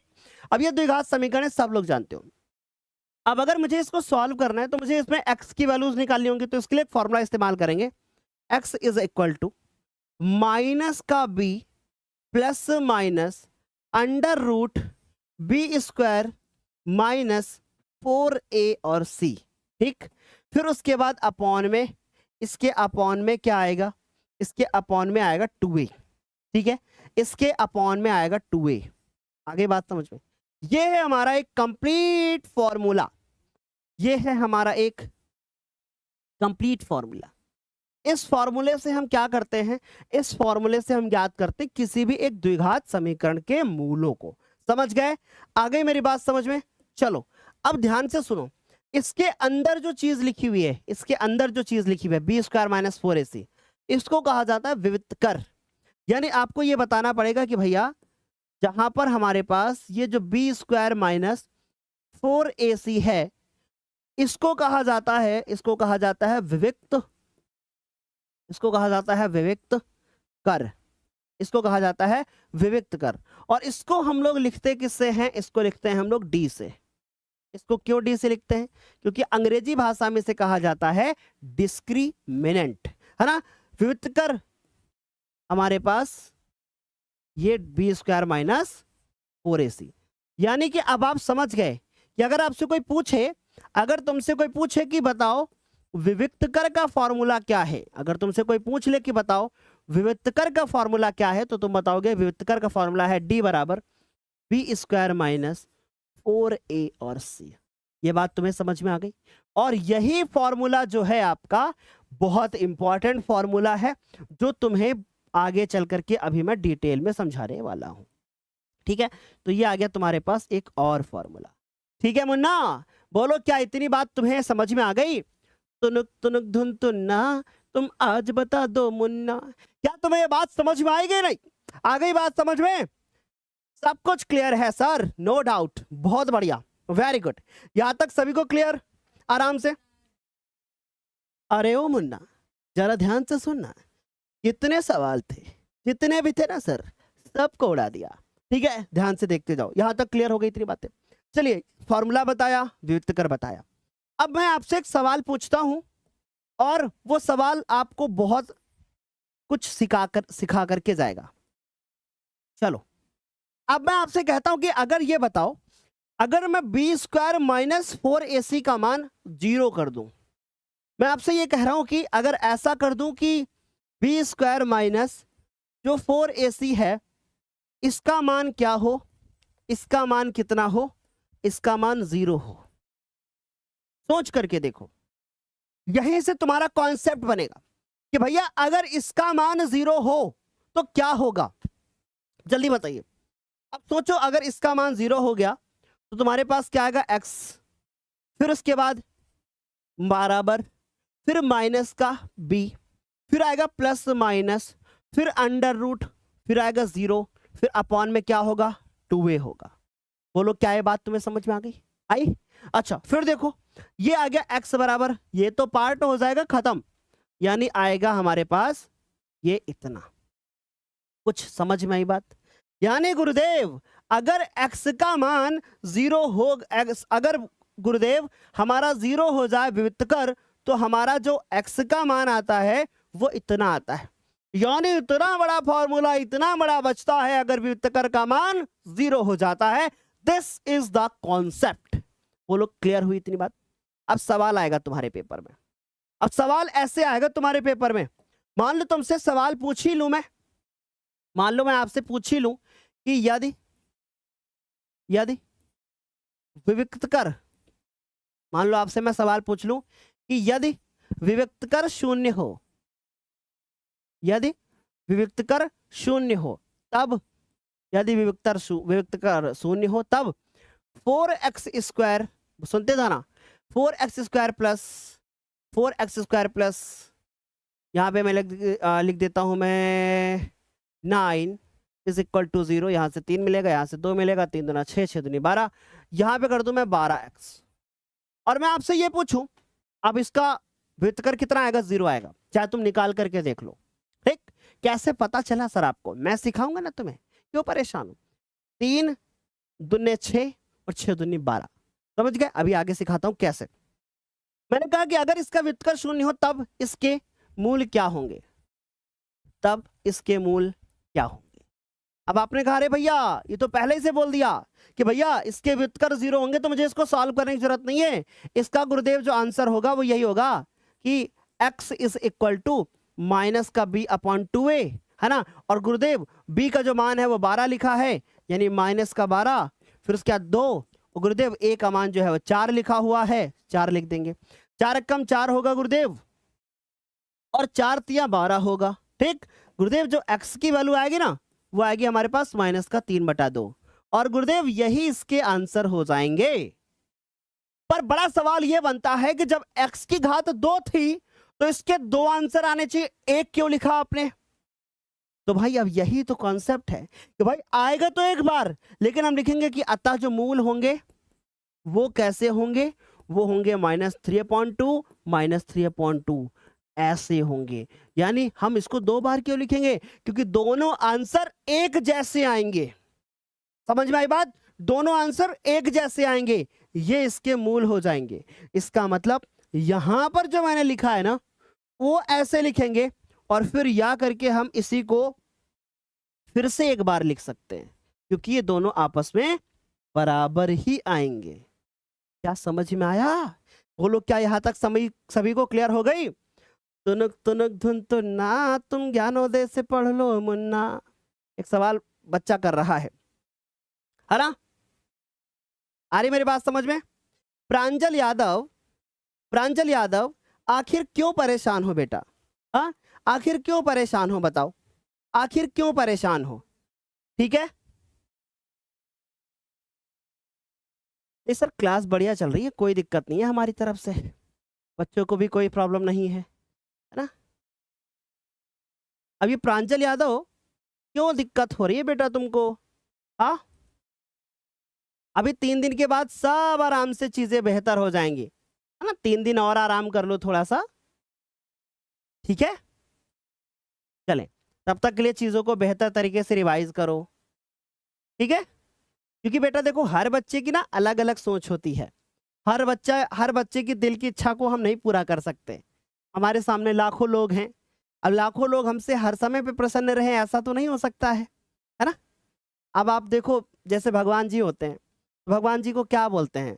लोग। अगर ज्यादा बारिश हो जाए तो जब देखो बारिश बारिश, अरे भगवान अब थोड़ा रुक जाओ। और जब गर्मी होने लगे, देखो कितनी ज्यादा गर्मी हो रही, अरे भगवान अब थोड़ा सा ठंडी पड़ जाए भाई। होता कि नहीं? तो जब ठंड ज्यादा होने लगे, अब मार ही डालेंगे का भगवान जी, थोड़ा सा धूप निकालो ना। कभी इंसान सुखी नहीं हो सकता, समझे ना? तो वैसे हम भी हैं बेटा। कैसे मतलब कैसे हम आप सभी को तो खुशी नहीं रख सकते ना एकदम, है ना? दो चार तो नाराज रहोगे ही रहोगे हमसे, हैं? पर कोई नहीं, हमारी इच्छा यही है कि हम हर बच्चे को जो है खुश रखने की कोशिश करें। लेकिन आप लोग भी थोड़ा समझो ना कि हमें सबको देखना पड़ता है, वैसे जैसे भगवान जी को सबको देखना पड़ता है कि भाई किसी को धूप की जरूरत है, धूप नहीं होगी तो फसल नहीं पैदा होगी, किसी को बारिश की ज्यादा जरूरत है, बारिश नहीं होगी तो धान नहीं पैदा होगा, है ना? तो वैसे ही सब चीजें होती हैं बेटा, समझो। चलो, यहां तक क्लियर हो गई बात। अब आते हैं हम लोग इस सवाल पे। अब आते हैं हम लोग मूलों की प्रकृत समझते हैं। मूलों की प्रकृत क्या होती है, ये भी इंपॉर्टेंट है, ये भी एक कॉन्सेप्ट है, समझते जाना। ये भी एक कॉन्सेप्ट है। अब इसके तीन केस होते हैं, ये फॉर्मूले हैं, ये इसके तीन केस होते हैं। केस नंबर 1, पूरी क्लास में हमने जरा से भी बातें नहीं की, बस केवल मैं 1 मिनट आकर के सामने थोड़ा बोलने लगा, देख रहे भाई सारे बच्चे बोर हो गए हैं, सारे बच्चे इधर उधर भागने लगे भाई। चलो देखो, पर कोई बात नहीं, हमारा काम है पढ़ाना और आपका काम है पढ़ना। केस नंबर 1, अगर मान लीजिए कि केस नंबर 1 ये है कि अगर मान लीजिए आपने विविक्तकर निकाला, यानी बी स्क्वायर माइनस 4ac का मान निकाला, और वो विविक्तकर जो आपका आया वो डी से क्या आ गया, बड़ा आ गया, मतलब 0 से क्या आ गया, बड़ा आ गया। यानी आपने बोला कि भैया 0 से क्या आ गया, बड़ा, यानी विविक्तकर का मान 0 से बड़ा है, जिधर चिड़िया का मुंह बड़ा होता है ना। इसका मतलब ये हुआ, इसका मतलब ये हुआ कि जो विविक्तकर आपका आया वो कैसा आया, धनात्मक आया, यानी प्लस में, क्योंकि 0 से बड़ा कोई भी नंबर आएगा तो कैसा होगा, प्लस में ही तो होगा, यानी कि वो आपका आ गया धनात्मक। ऐसे केस में क्या होगा, अगर आपने विविक्तकर का मान निकाला, धनात्मक आ गया, तो आपके जो मूल होंगे, जो आपके आंसर आएंगे, वो कैसी संख्याएं आपको मिलेंगी, वास्तविक मिलेंगी, और वास्तविक के साथ साथ असमान मिलेंगी। कैसी मिलेंगी, असमान मिलेंगी, यानी जो भी आपका आंसर आएगा वह एक वास्तविक संख्या आएगा। ठीक है, यहां तक गुरुदेव समझ में आ गई बात इतनी? अब देखो जरा ध्यान से, केस नंबर 2। केस नंबर 2 क्या है, अब आपने मान लीजिए कि विविक्तकर का मान निकाला, और वो विविक्तकर का मान आ गया आपका, आपने विविक्तकर का मान निकाला, और वो जो विविक्तकर का मान आया वो आपका आ गया 0। विविक्तकर का जो मान आया वो d बराबर कितना आ गया, 0 आ गया। 0 का मतलब क्या हो गया भाई, इसका मतलब शून्य आ गया। कितना आ गया भाई, इसका मतलब शून्य आ गया। अगर शून्य आ गया, ऐसे केस में क्या होगा, शून्य आ गया, तब जो हमारे मूल होंगे वो कैसे होंगे, इस केस में जो मूल होंगे वो वास्तविक तो होंगे, यानी वास्तविक संख्याएं तो होंगी। जैसे अभी आपने देखा कि विविक्तकर का मान मैंने 0 करके ये वाला एक प्रश्न लगवाया था, है ना? देखो मैंने लगवाया कि नहीं, मूल आया कैसे हुए, वास्तविक, है ना? लेकिन साथ साथ में एक जैसे होंगे, यानी वास्तविक भी होंगे और बराबर भी होंगे, यानी समान होंगे, एक जैसे होंगे। समझ में आ रही बात? अब इसका तीसरा केस, अब मान लीजिए आपने विविक्तकर का मान निकाला, और वो जो विविक्तकर का मान आपने निकाला वो क्या आया, विविक्तकर जो डी का मान आपने निकाला वो मान आ गया आपका माइनस में, यानी डी का मान हुआ आपका माइनस में। ठीक, समझ में आ रही बात? डी का मान कैसा हुआ, डी का मान हुआ माइनस में, यानी कि 0 से छोटा हो गया। ठीक, यानी कि माइनस में आ गया। माइनस का मतलब ऋणात्मक आ गया। सुनते जाना, अभी मैं इसके ऊपर सवाल करूंगा।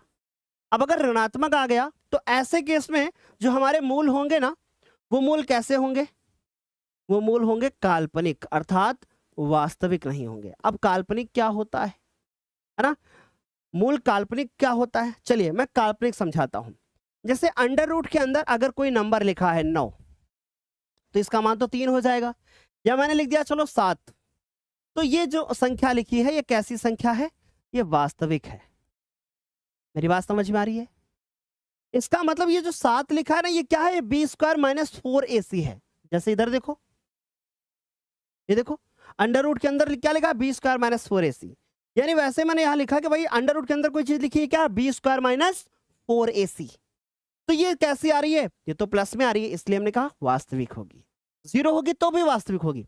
लेकिन अगर यही मान कैसा आ जाए, अंदर वाला माइनस में आ जाए, तो इसको हम सॉल्व नहीं कर सकते। इसका मतलब ये क्या हो जाएगा, फिर ये काल्पनिक हो जाएगा। सॉल्व कर पाएंगे पर वो एक कैसा नंबर आ जाएगा, फिर एक सम्मिश्र संख्या आएगी, कॉम्प्लेक्स नंबर आएगा, जो कि 11th में एक चैप्टर है। समझ में आ रही बात। इसका मान अगर मैं निकालूं ना तो 7i आएगा। फिर आप पूछोगे आई क्या होता है, सिलेबस में नहीं है। जैसे मैं आपसे एक सवाल करता हूं, इसका जवाब देना, ठीक। और सर हमारे बच्चों को एक पोल दे दीजिए यस और नो की। मैं आपसे पूछता हूं, यस और नो में जवाब दो। मैं आपसे पूछ रहा हूं कि √-9 का सर ए भी दे देना पोल, ठीक है सर। √-9 का मान, ऑप्शन नंबर ए है हमारे पास कि 3 होगा। ऑप्शन नंबर बी है हमारे पास कि ऑप्शन नंबर बी है सर 3 ऑप्शन दे देना, ठीक है सर। ए आ गया -3। और ऑप्शन नंबर सी है हमारे पास, कि नन ऑफ दिस, यानी इनमें से कोई नहीं। 3 ऑप्शन दे देना सर, ए बी सी। अब आप बताइए कि इनमें से कौन सा आंसर होगा -√9 का मान। चलिए बताइए जल्दी से।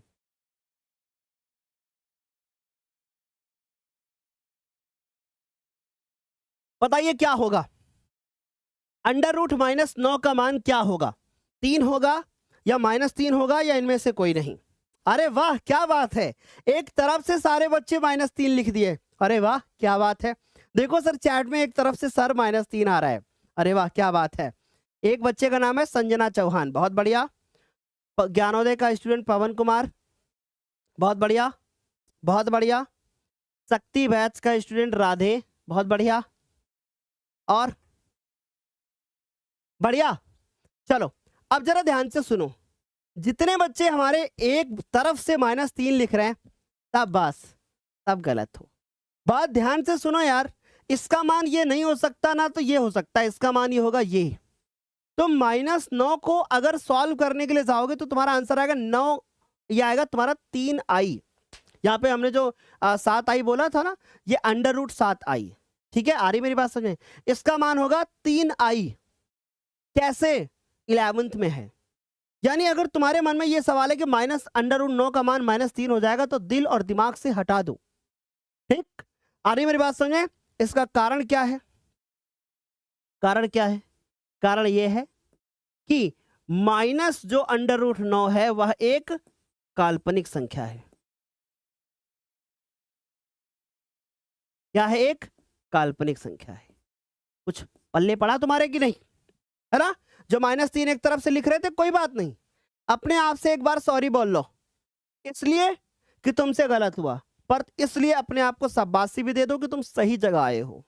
तुम्हें सब कुछ सिखा करके भेजूंगा, ठीक। आगे बात समझ में। चलिए, तो ये 3 चीजें मैंने सीखी, इनको अप्लाई करना है इस सवाल में।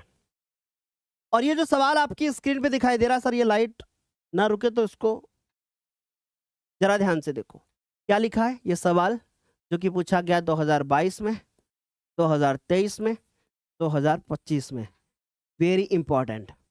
कितने नंबर का आता है पता है ये सवाल? ये सवाल आता है 2 नंबर का। चलो देखो क्या कह रहे हैं।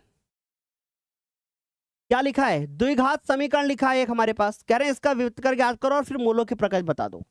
चलिए इसको सॉल्व करते हैं बच्चों, है ना। क्या लिखा है हमारे पास, क्या लिखा है हमारे पास, लिखा है हमारे पास एक द्विघात समीकरण 2x², फिर उसके बाद है माइनस का 4x, फिर हमारे पास प्लस का 3 = 0। कैसे लिखते हैं, मैं जानता हूं तुम बहुत बड़े काबिल बच्चे हो, तुम्हें सब कुछ आता है, लेकिन वही चीज है ना कि लिखने का तरीका, क्योंकि एग्जामिनर तो वहां पर लिखने का तरीका देखेगा, है ना। आ रही है मेरी बात समझ में, लिखने का तरीका देखेगा। क्या देखेगा, लिखने का तरीका देखेगा। समझ में आ रही बात। चलो देखो, अब ये आ गया हमारे पास 2x², जैसे ऐसे लिखा हुआ है, हमें इसमें ABC का मान चाहिए, तो हमने लिखा कि इसकी तुलना, लाइट बंद कर दो, इसकी तुलना,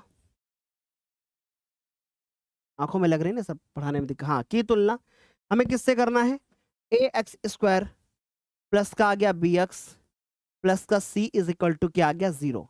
मुझे क्या करना, इससे इसकी तुलना करनी है। सुनते जाना, इससे क्या करनी, तुलना। लिखने का तरीका ही आपको नंबर दिलाएगा। अब आप देखो एक्स स्क्वायर से एक्स स्क्वायर तो खत्म, यानी तुम्हारा ए बराबर कितना बचा? 2। ए बराबर क्या बचा? 2। फिर देखो, फिर आ गया बी बराबर कितना? -4। बी बराबर माइनस का 4 और सी बराबर 3। सी बराबर 3। ठीक, अब आपको क्या ज्ञात करना है? आपको ज्ञात करना है विविक्तकर। और आप बहुत अच्छे से जानते हो कि जो विविक्तकर का फॉर्मूला होता है, विविक्तकर का फॉर्मूला होता है वो डी बराबर होता है बी स्क्वायर माइनस 4ac। ठीक, इसका पीडीएफ आज मैं अपने ऐप के ऊपर अपलोड करा दूंगा। वहां पे एक फोल्डर है जो कि मॉडल पेपर के नाम का बना हुआ है, आप जा करके चेक करना, वहां पे इसका पीडीएफ आपको अपलोड मिलेगा। ठीक, वो इसलिए कि आप देखो कि हाँ अगर आपको पीडीएफ मिलता है कितना अच्छा लगता है आपको। ठीक, तो हमने कहा ये आ गया तुम्हारे पास। अब मैं जहां पर ध्यान से देखूं तो b की वैल्यू कितनी है? -4, इसका होल स्क्वायर, फिर 4। ए की वैल्यू कितनी है? 2। सबके पास ऐप होना चाहिए, है ना, ज्ञानोदय का। वहां पे और भी बहुत चीजें हैं, टेस्ट वगैरह आप फ्री में दे सकते हो, कुछ चीजें हमने आप लोगों के लिए पहले से दे रखी है। -4 का स्क्वायर अगर हम -16 लिखेंगे तो हम पागल हैं। फिर 4 दूनी 8, 8 हो जाएगा और 8 त्रिक 24 हो जाएगा। यानी तुमने ध्यान से देखा कि तुम्हारा पास आंसर कितना आ रहा है? माइनस का 8। और हमारे बच्चे एक तरफ से सर -8 लिख रहे होंगे, है ना। अब आप ध्यान से देखो कि विविक्तकर कितना आ गया? -8 आ गया। और ये जो विविक्तकर का मान आपने निकाला है वो कैसा है? ये तो माइनस में है ना। मैंने आपसे क्या कहा था कि अगर ये माइनस में हुआ इसका मतलब क्या हुआ कि डी का मान ऐसे लिख सकते हो कि डी का मान <0, 0 से कम है। ठीक, पर ये सब बवाल है। क्या लिखेंगे? यहां बस छोटा सा लिख देंगे क्या कि ये जो मान आया है वो कैसा है? ऋणात्मक है। तो अब मैं इसकी क्या बताऊंगा? प्रकृति, मूलों की प्रकृति। अब मैं मूलों की प्रकृति कैसे लिखूंगा? कैसे लिखूंगा? मैं लिखूंगा कि देखो भाई, चूंकि विविक्तकर क्या है, लिखने का तरीका क्या बताओगे कि चूंकि विविक्त कर जो आया है आपका वो क्या आया है? वो ऋणात्मक है। क्या है? विविक्तकर क्या है? ऋणात्मक है। इसलिए मूल कैसे होंगे? मूल कैसे होंगे? काल्पनिक होंगे। समान असमान की तो बात ही छोड़ दो, मूल कैसे होंगे? काल्पनिक होंगे ना। समान असमान तो बताने की जरूरत ही नहीं इसमें। यहां तक सारे बच्चों को समझ में आ गया अच्छे से? सभी को क्लियर? वाह क्या बात है, बहुत बढ़िया।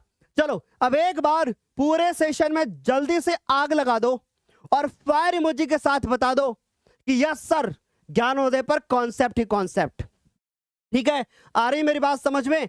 एक बार फायर इमोजी के साथ बता दो ज्ञानोदय पे कॉन्सेप्ट ही कॉन्सेप्ट। और चाहे यूपी का बच्चा हो, चाहे बिहार का, चाहे एमपी का, राजस्थान का, कहीं का भी बच्चा हो, किसी भी बोर्ड का बच्चा हो, यदि हिंदी मीडियम का छात्र है तो ये लेक्चर उसके लिए बहुत इंपॉर्टेंट है, बहुत इंपॉर्टेंट है। डिटेल में एकदम डिस्कस कर रहे हैं, छोटी छोटी चीजों को डिस्कस कर रहे हैं बहुत बेहतरीन तरीके से। वाह क्या बात है, फायर ही फायर है, एकदम आग ही आग लगी है। इसे कहते हैं पावर। लेकिन सब लोग नहीं कर रहे भाई, तुम लोगों की जितनी संख्या उसमें से 10% ही बच्चे फायर इमोजी कर रहे हैं, बाकी की किसी के हाथ नहीं चल रहे ना। जरा सा भी प्यार नहीं है हमसे? हाँ, जरा सा भी प्यार नहीं है आपको मुझसे? हाँ, एक छोटा सा आजकल मीम बहुत वायरल हो रहा है कि थारी जिंदगी कटे मौज से, मारी तो ना कट रही है, फायर बिल्कुल आ नहीं रही, फिर भी क्लास चल रही है। समझ गए भाई? क्यों नहीं फायर आ रही है? सब लोगों से फायर चाहिए मुझे। वाह क्या बात है, बहुत बढ़िया। चलो ये थोड़ा सा आप लोगों को बूस्ट करने के लिए हम चीजें करते हैं, है ना, ताकि आप बिल्कुल बूस्ट रहें। चलिए अगले सवाल पे आते हैं। अगला सवाल हमारे पास इस टाइप का है, द्विघात समीकरणों के आप मूलों की, द्विघात समीकरणों की आप मूलों की प्रकृति को बता दो, यानी कि मूलों की प्रकृति बता दो। ठीक, और कह रहे हैं कि यदि इसके मूल ना, यदि इसके मूल का अस्तित्व हो, यदि इसके मूलों का अस्तित्व हो तो आप उन मूलों को ज्ञात भी कर लो। ठीक, यदि मूलों का अस्तित्व हो तो आप उनको ज्ञात भी कर लो। चलो पहला सवाल देखो, हमें क्या बताना है? मूलों की प्रकृति। तो हम कैसे लिखेंगे? हम लिखेंगे 2x², फिर हम लिखेंगे -3x और फिर हम लोग लिखेंगे +5। Is equal to 0। अब हम जानते हैं कि ये वाली वैल्यू क्या है, ये तो a है, ये वाली वैल्यू क्या है, ये तो b है, ये वाली वैल्यू क्या है, ये तो c है। हमें क्या निकालना है, हमें निकालना है इसका सबसे पहले विविक्तकर, क्योंकि विविक्तकर निकाले बिना हम मूलों की प्रकृति नहीं बता सकते। विविक्तकर निकालेंगे, जो कि विविक्तकर कैसे निकालते हैं, हम लोग लिखते हैं विविक्तकर बराबर B square minus 4ac। B की वैल्यू कितनी है, -3, ये लिखा हमने -3, इसका होल स्क्वायर 4। ए की वैल्यू कितनी है 2, सी की वैल्यू कितनी है 5। ठीक, अब ये आ गया हमारे पास 3 का स्क्वायर 9, 4 दूनी 8 और 8 पंचे 40। बोलो क्या ये बात समझ में आ गई? हमारे बच्चे क्या आंसर, वाह। अब एक तरफ से फायर इमोजी आ रही है, अरे भाई बस करो, अब दिल भर गया। हाँ चलो आंसर करो। हमने क्या कहा, क्या बी की वैल्यू हो गई, ए की वैल्यू हो गई, इसकी वैल्यू हो गई, सारी वैल्यूज हो गई ना, हम लोगों ने सारी उतार ली। अब मैंने कहा 3 का स्क्वायर तो आ जाता है 9, 4 दूनी 8, 8 पंचे 40, यानी 31 आएगा माइनस का। क्या सर बच्चे हमारे माइनस का 31 कर रहे हैं? वाह क्या बात है, एक तरफ से माइनस का 31, प्लस 31 नहीं हो सकता बेटा, -31 होगा, है ना। क्या करेंगे हम लोग, 31, वो भी कैसा, माइनस का। ये कैसा आया है, माइनस का, यानी ये ऋणात्मक आया ना, तो हम लोग क्या लिखेंगे, चूंकि इसके मूल कैसे होंगे, क्योंकि विविक्तकर क्या आया है, क्योंकि जो विविक्तकर आया है वो कैसा आया है,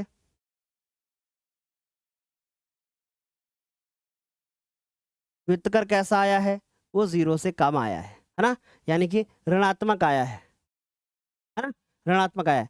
इसलिए मूल कैसे होंगे, मूल इसके कैसे होंगे, काल्पनिक। कैसे होंगे, काल्पनिक, है ना।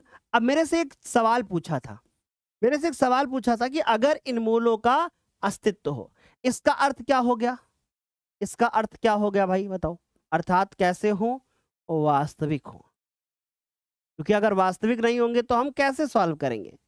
समझ में आ रही बात, कैसे होने चाहिए, वास्तविक होने चाहिए। बोलो यहां तक सारे बच्चों को क्लियर हो गई इतनी बात, बहुत अच्छे से।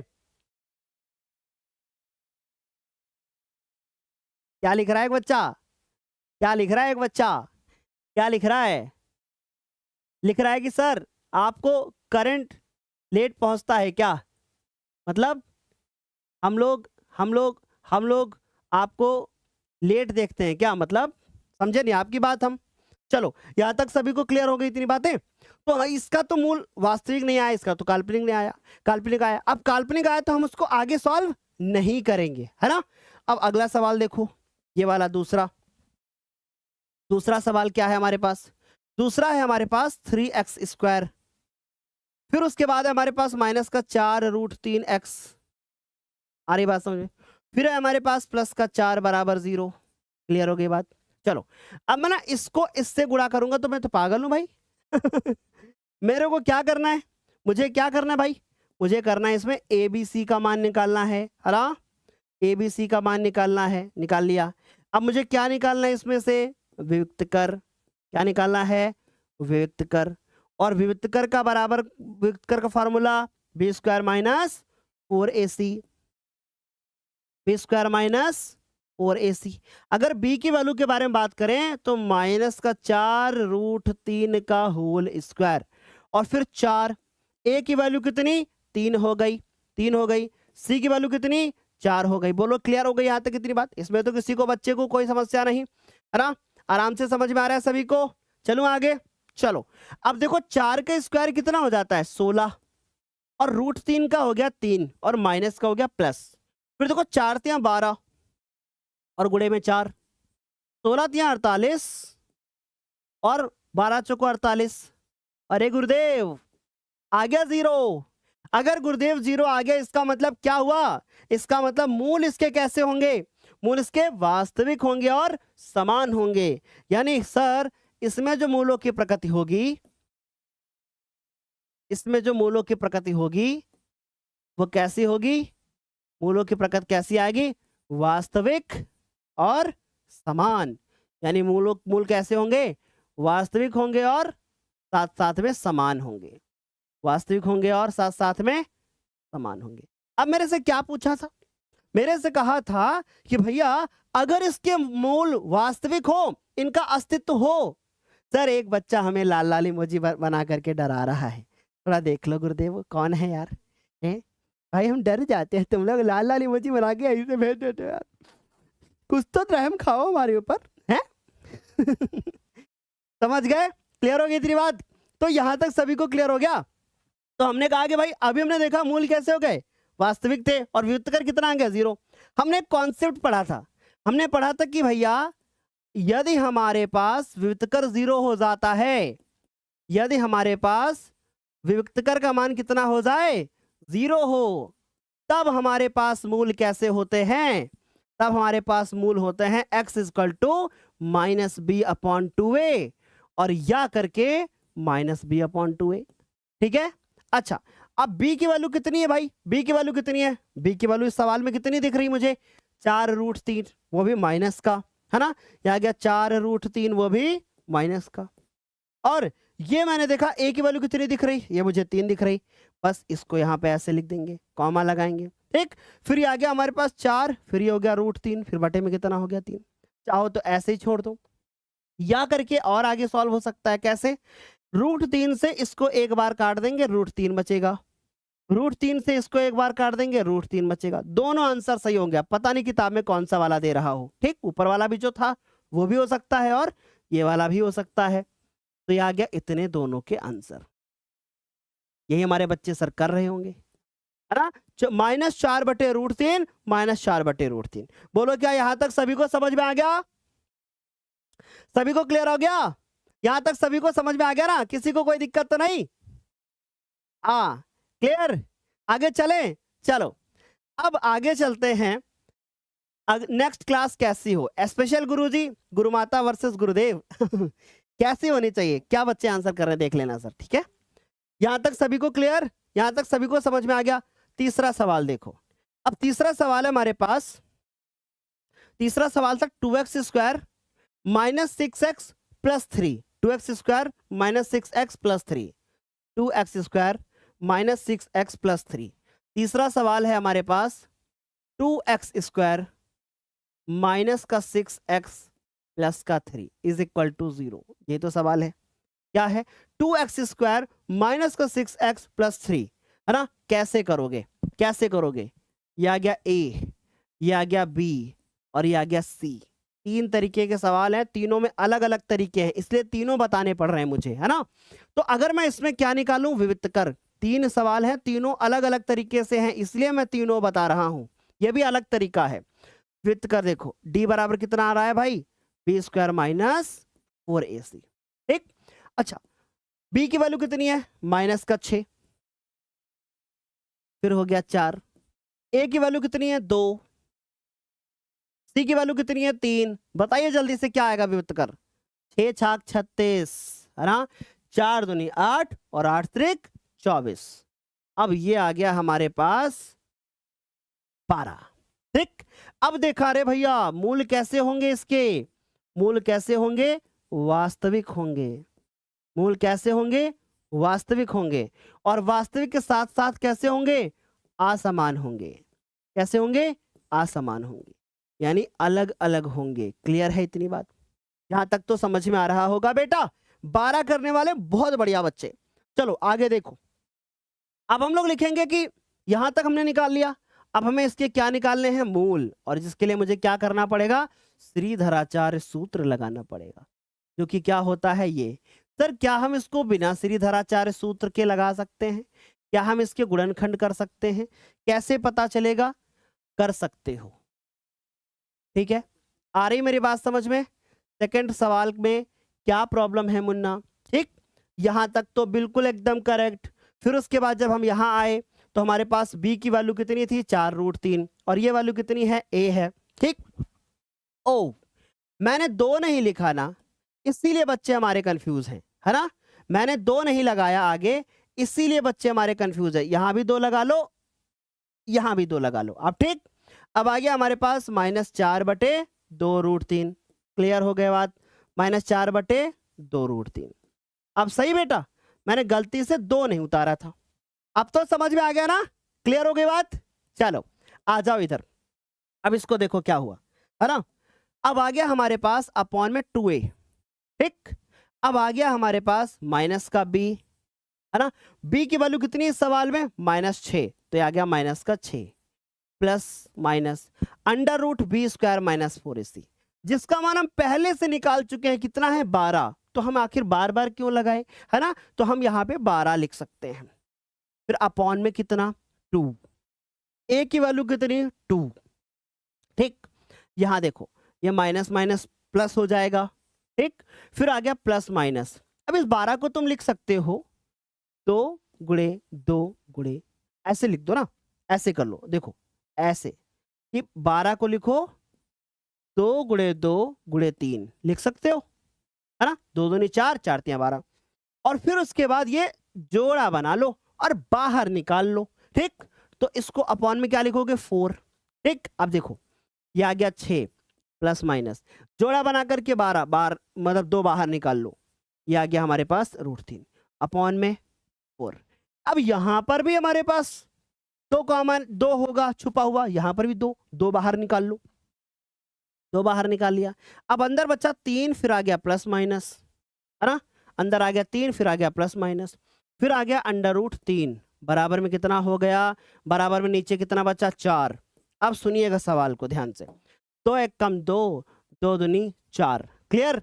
मेरे पास दो चीजें बची, क्या बचा, मेरे पास बचा 3 प्लस √3 बटे 2, ये बचा कि नहीं बचा, है ना। और एक बार ये बचा और उसके बाद कॉमा लगा दो, दूसरी बार में क्या बचा, या आप ऐसे लिख लो, अभी ऐसे लिख लो, ठीक। ये आ गए हमारे मूल। इनको तुम कैसे लिख सकते हो, ठीक है, इनको कैसे लिख सकते हो, इनको ऐसे लिख सकते हो कि भैया 2 आंसर आए, x बराबर आया 3 प्लस √3 बटे 2, है ना। दूसरा है 3 माइनस √3 बटा 2, ऐसे करके अलग अलग कर दो। सभी को समझ में आ गया, बोलो एक बार जल्दी से, सर हमारे बच्चे लिख रहे हैं, सर सबको समझ में आ गया, एक बार जल्दी से बता दो, क्लियर हो गया सभी को, यहां तक सभी को समझ में आ गया ना, बहुत बढ़िया बहुत बढ़िया, वेरी गुड। जब तक फोड़ेंगे नहीं तब तक छोड़ेंगे नहीं, वाह क्या बात है, ठीक है। आगे मेरी बात समझ में सभी को अच्छे से, बढ़िया। हाँ यहाँ पे 2 लगा लेना, ठीक है, यहाँ पे 2 मैंने जो नहीं लगाया था, ऊपर से हमने सिर्फ a की वैल्यू उतार दी और हमने 2 नहीं लगाया था, तो 2 आपको लगा के दे दिया मैंने, आप लगा लेना। अब ये सवाल हो गया तीसरा। अब ये सवाल है, इस सवाल के बाद फिर हम अपनी क्लास को करेंगे एंड, ठीक। इस सवाल के बाद अपनी क्लास को करेंगे एंड, फिर एक और सेशन लेकर के आएंगे इसी चैप्टर का, जिसमें हमारे होंगे कथन वाले सवाल, रेलगाड़ी वाले, है ना, ये ऐसे सवाल हम आपको और कराएंगे। चलो इस सवाल को देखो क्या कह रहा है, ये सवाल क्या कह रहा है, कह रहा है कि प्रत्येक द्विघात समीकरण में हमें k का ऐसा मान ज्ञात करना है, हमें k का ऐसा मान ज्ञात करना है जिसके 2 मूल आपस में क्या हो, बराबर हो, जिसके 2 मूल आपस में क्या हो, बराबर हो। चलिए सॉल्व करते हैं इसको। पहला सवाल देखो, अब इन्होंने पहले से कह दिया कि इसके 2 मूल आपस में क्या हैं, बराबर है, ठीक। और हम ये चीज पढ़ करके आए हैं कि अगर 2 मूल आपस में बराबर हो गए तो हम बोल सकते हैं कि जो विविक्तकर होगा वो कितना आएगा, 0 आएगा। पहले से इन्होंने बोल दिया, इन्होंने पहले से ही कह दिया कि विविक्तकर क्या है, 0 है, पहले से बता दिया इन्होंने, ठीक। तो हम लोग पहले सवाल को देखें और हम लोग लिखेंगे कि 2x² प्लस का kx और प्लस का 3 = 0, है ना, ऐसे हो गया। फिर इन्होंने सवाल में कहा है कि चूंकि मूल कैसे हैं, इसके मूल बराबर हैं, यानी एक ही जैसे हैं दोनों, और हम अभी पीछे पढ़ करके आए थे कि अगर दोनों मूल आपस में बराबर हो गए, अगर दोनों मूल आपस में बराबर हो गए तो इसलिए जो हमारा विविक्तकर होगा, जो हमारा विविक्तकर होगा उसका मान 0 आएगा। बोलो क्लियर है यहां तक कितनी बात। और विविक्तकर का फॉर्मूला होता है b² माइनस 4ac बराबर में कितना, 0, ठीक। अब देखो b की वैल्यू तो यहां पे हमारे पास कितनी है, k, तो यह आ जाएगा k का स्क्वायर, 4 हो गया। a की वैल्यू कितनी है, 2, क्लियर होगी बात, a की वैल्यू कितनी है, 2। और फिर उसके बाद इसकी वैल्यू कितनी है, ये हो गया 3, है ना। सी की वैल्यू बराबर में कितना हो गया, 0। अब यहां से आ गया के स्क्वायर, 4 दूनी 8 और 8 त्रिक 24, ये आ गया 24 बराबर में। अब के बराबर आ गया हमारे पास, के स्क्वायर बराबर आ गया √24, है ना। यानी के स्क्वायर बराबर आया, के बराबर आया √24, और वो भी प्लस माइनस के साथ में आएगा। वो भी कैसा आएगा, प्लस माइनस के साथ। तो अब 24 के तुम गुणनखंड कर दो, कितना आएगा, 2 दूनी 4, 4 दूनी 8 और 8 त्रिक 24, ठीक। इसका जोड़ा बना दो, ये आ गया प्लस माइनस, 2 गया बाहर, अंदर बचेगा 2 3 6, यानी ये हमारा के का क्या आ जाएगा, वैल्यू आएगा। कितने बच्चों को यहां तक इतनी सारी चीजें समझ में आ गई। और अगला सवाल सबसे ज्यादा इंपॉर्टेंट है, ये वाला सवाल आपका सबसे ज्यादा इंपॉर्टेंट है, क्योंकि इस सवाल में है बहुत कुछ खास। 2 आंसर आएंगे, एक गलत होगा एक सही होगा। क्यों गलत होगा वो मैं बताऊंगा, और क्यों सही होगा वो मैं बताऊंगा। अब पहले यहां तक बता दो, क्या हमारे बच्चों को इतनी बात समझ में आ गई? किसी बच्चे को यहां तक कोई डाउट तो नहीं ना, अच्छे से? हाँ बहुत बढ़िया, अंजलि यादव बहुत अच्छी, अर्जुन यादव सॉरी, आज मेरे को लड़का में लड़की, लड़की में लड़का दिखाई दे रहा है। हाँ गलती हो रही माड़ा सा। चलो दूसरा सवाल देखो, के एक्स एक्स माइनस 2 प्लस 6 क्या है हमारे पास? दूसरा सवाल है के एक्स, फिर है एक्स माइनस 2 और प्लस में 6 बराबर में 0, प्लस में 6 बराबर में 0, प्लस में 6 है कि माइनस में है, चेक करना पड़ेगा। प्लस में 6 बराबर 0, ये सवाल है हमारे पास। इसको कैसे करेंगे? पहले इसको द्विघात समीकरण में बदलो। तो चलो इसको मैं इससे गुणा करता हूं, आ जाएगा के एक्स स्क्वायर, इसको इससे गुणा करता हूं तो 2kx आएगा, प्लस का 6 बराबर 0 हो जाएगा। क्लियर हो गई बात? चलो अब ध्यान से देखो, अगर मैं यहां से आपसे पूछूं कि a का मान कितना है तो आप बोलोगे सर k है। अगर मैं आपसे पूछूं कि b का मान कितना है तो माइनस का 2k है। अगर मैं आपसे c का मान पूछूं तो कितना है, 6 है। यहां तक क्लियर? अब मैं इसका विविक्तकर निकालता हूं, और वो विविक्तकर बराबर 0 होना चाहिए। क्यों? क्योंकि इस सवाल में इन्होंने बोल रखा है, इन्होंने क्या बोला है, इन्होंने पहले से बोल रखा है कि इसके जो मूल हैं वो मूल कैसे हैं, बराबर हैं। ये मूल कैसे हैं, बराबर हैं। इसलिए जो विविक्तकर का मान होगा वो 0 होगा, और विविक्तकर होता है B square minus 4ac। Important सवाल है, हल्के में मत लेना इसको। ये बोल रहा है कि भाई मेरे को हल्के में मत लो, मैं जो दिखता हूं वो बिल्कुल नहीं हूं। मैं 2 आंसर तो दूंगा, लेकिन उनमें से एक सही होगा, दूसरा गलत होगा। गलत क्यों होगा उस कारण के साथ बताऊंगा। p की वैल्यू कितनी है, माइनस का 2k लिख दिया हमने, स्क्वायर कर दिया। फिर 4, a की वैल्यू कितनी है k, c की वैल्यू कितनी है 3 बराबर में 0, 3 नहीं है 6 है बराबर में 0। यहां तक सभी को समझ में आ गई बात? यानी b की वैल्यू लिखी, फिर a की वैल्यू लिखी, फिर c की वैल्यू लिखी। 2 दूनी 4 यानी आया 4k square, minus minus plus, 6 चुको 24, 24k बराबर 0। ठीक, अब इनमें से कुछ कॉमन है, 4k कॉमन, अंदर बचेगा हमारे पास k। अब एक बार 4k निकल गया, एक बार बचा, 4 छंग 24, 6 आया बराबर में 0। क्लियर? अब सुनिएगा, हमारे पास 2 ब्रैकेट हुए, 4k बराबर 0, और फिर अगला हुआ हमारे पास x माइनस k माइनस 6 बराबर 0, है ना। अब इसको देखो, k हो गया, ये 0, 4 कहां लाओगे, नीचे, k का मान आ गया, 1 आ गया हमारे पास 0, और 1 आ गया हमारे पास 6। अब बताओ इसमें से कौन सा आंसर सही है और कौन सा गलत? और जो बच्चा गलत बताएगा वो कारण के साथ बताएगा। बताओ कौन सा सही कौन सा गलत? सुनिएगा, अब इसमें से ये गलत है और ये सही है। ठीक, क्यों? अच्छा सुनो भाई, अब आखिर क्यों k का मान 0 नहीं हो सकता? k बराबर 0, नहीं हो सकता। क्या कभी भी नहीं हो सकता क्या? नहीं भाई, ये सिर्फ इस सवाल में नहीं हो सकता। क्यों नहीं हो सकता? कारण सुनो। इसलिए नहीं हो सकता क्योंकि के जो है ना वो ए के मान के बराबर है। और स्टार्टिंग हुई थी जब इस चैप्टर की आज के दिन में, तो पहला कॉन्सेप्ट यही था कि ए का मान 0 नहीं हो सकता। और सोचो कि अगर इस के की जगह पे मैं 0 लिख दूं तो ए का मान 0 हो जाएगा। कुछ पल्ले पड़ा? इसलिए ए का मान 0 नहीं हो सकता, इसलिए के का मान 0 नहीं हो सकता। बोलो क्लियर है यहां तक कितनी बात?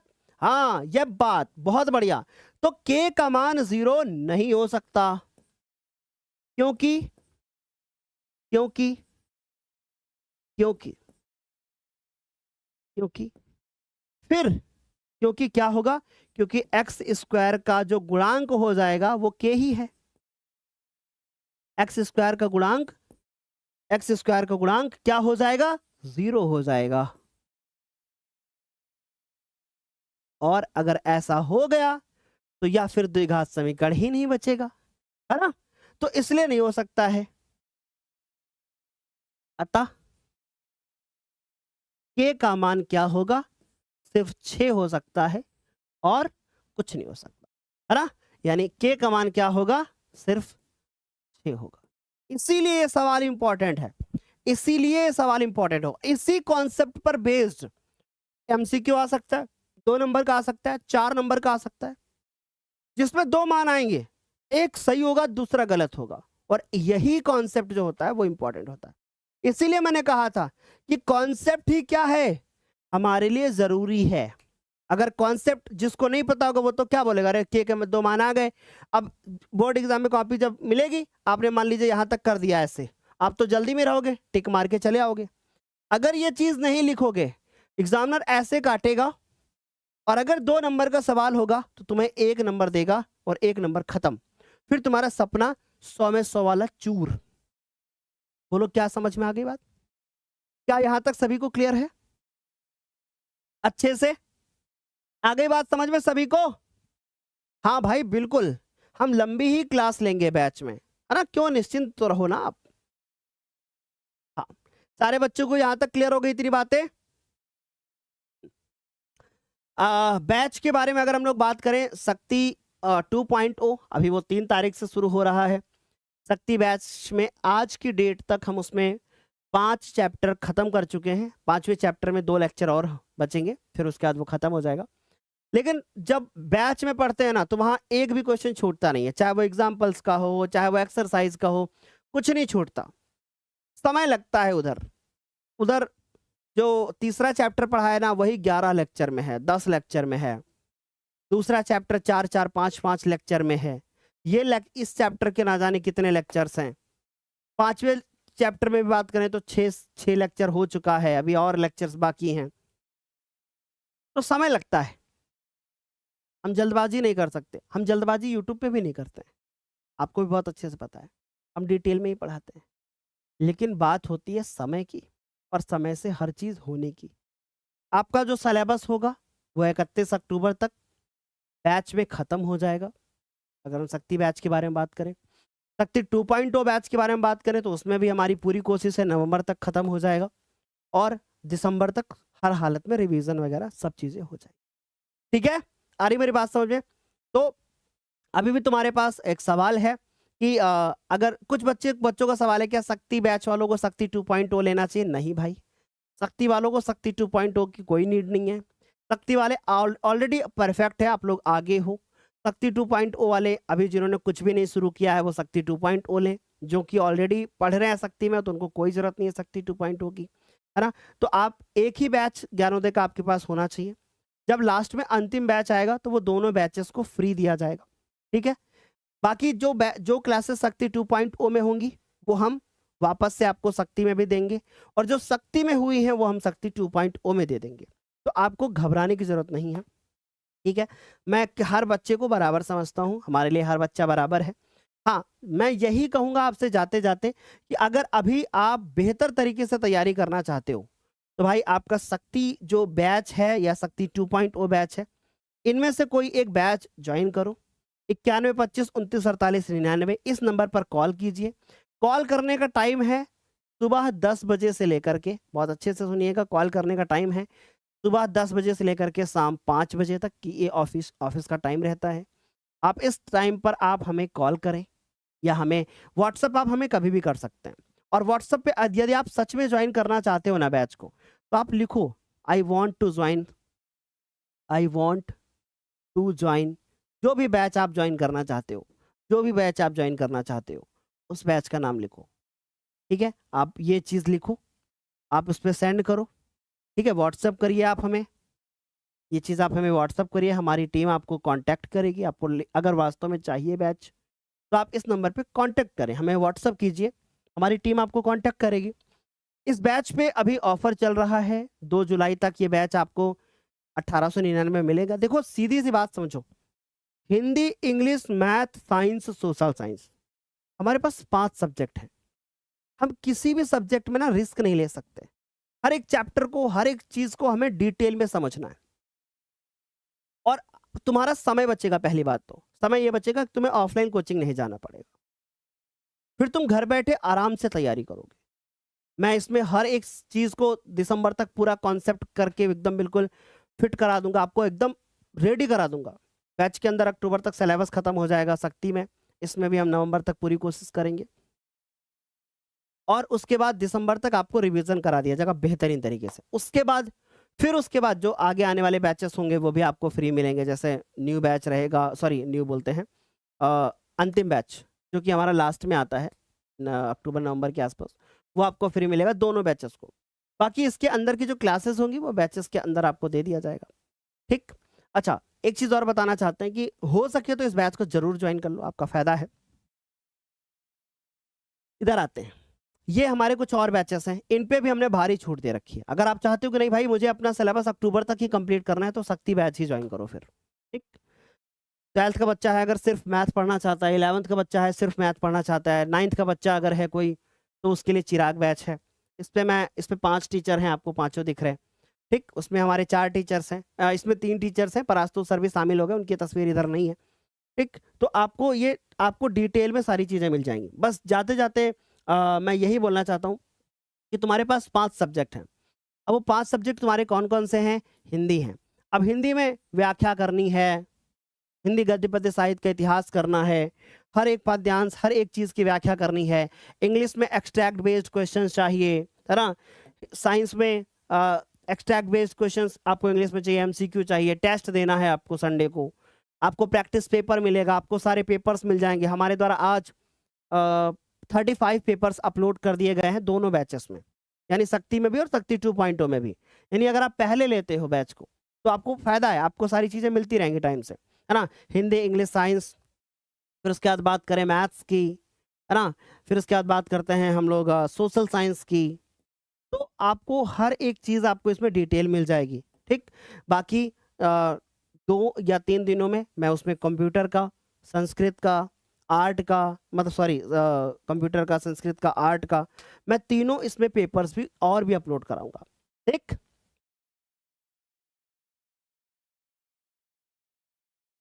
देखो हाँ, मैं जानता हूं कि YouTube पे आप बोलोगे सर सिलेबस पूरा करा दो, मैं सारा सिलेबस पूरा करा दूंगा।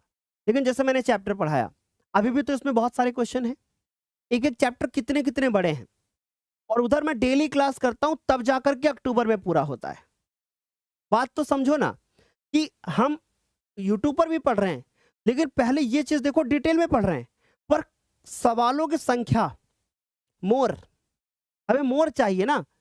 हम इधर यूट्यूब पे क्या है, लिमिट में है, क्योंकि जितना समय उतना करेंगे ना भाई। जैसे मैं कहूँ द्विघात समीकरण, द्विघात समीकरण आपने भी पढ़ा और द्विघात समीकरण ऐप वाले बच्चों ने भी पढ़ा, पर ऐप वाले बच्चों ने ज्यादा क्वेश्चन के साथ में पढ़ा, आपने कम क्वेश्चन के साथ में पढ़ा। तो number of question, because of everything is depend upon time, कि भाई हमारे पास कितना टाइम है, समझने का प्रयास करें। हम कवर तो सारे करा देंगे, हम हर चीज हर चैप्टर पढ़ा देंगे आपको, पर आपको पहले ये चीज चाहिए ना कि हमें हमें नंबर ऑफ क्वेश्चंस कितने ज्यादा करने हैं। शक्ति बैच के जितने बच्चे इस वीडियो को देख रहे हैं ना, तो एक बार दिल वाली इमोजी भेज देना। अरे मेरी बात समझ में? हाँ, तुम्हारे पास कोई भी एक बैच होना चाहिए, चाहे शक्ति ले लो चाहे शक्ति 2.0, सबको बराबर मिलेगा। ठीक है, आ रही बात समझ में?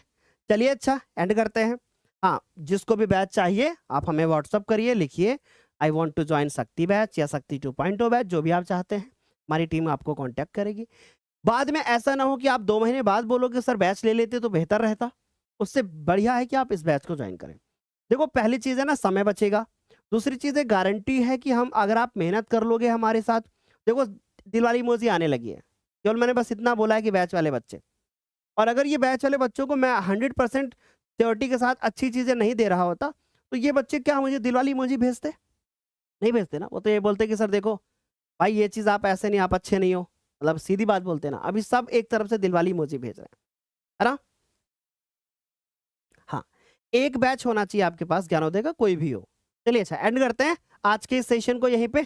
तब तक के लिए फिर bye, take care, thank you so much, मिलते हैं अगले वीडियो में, ठीक है?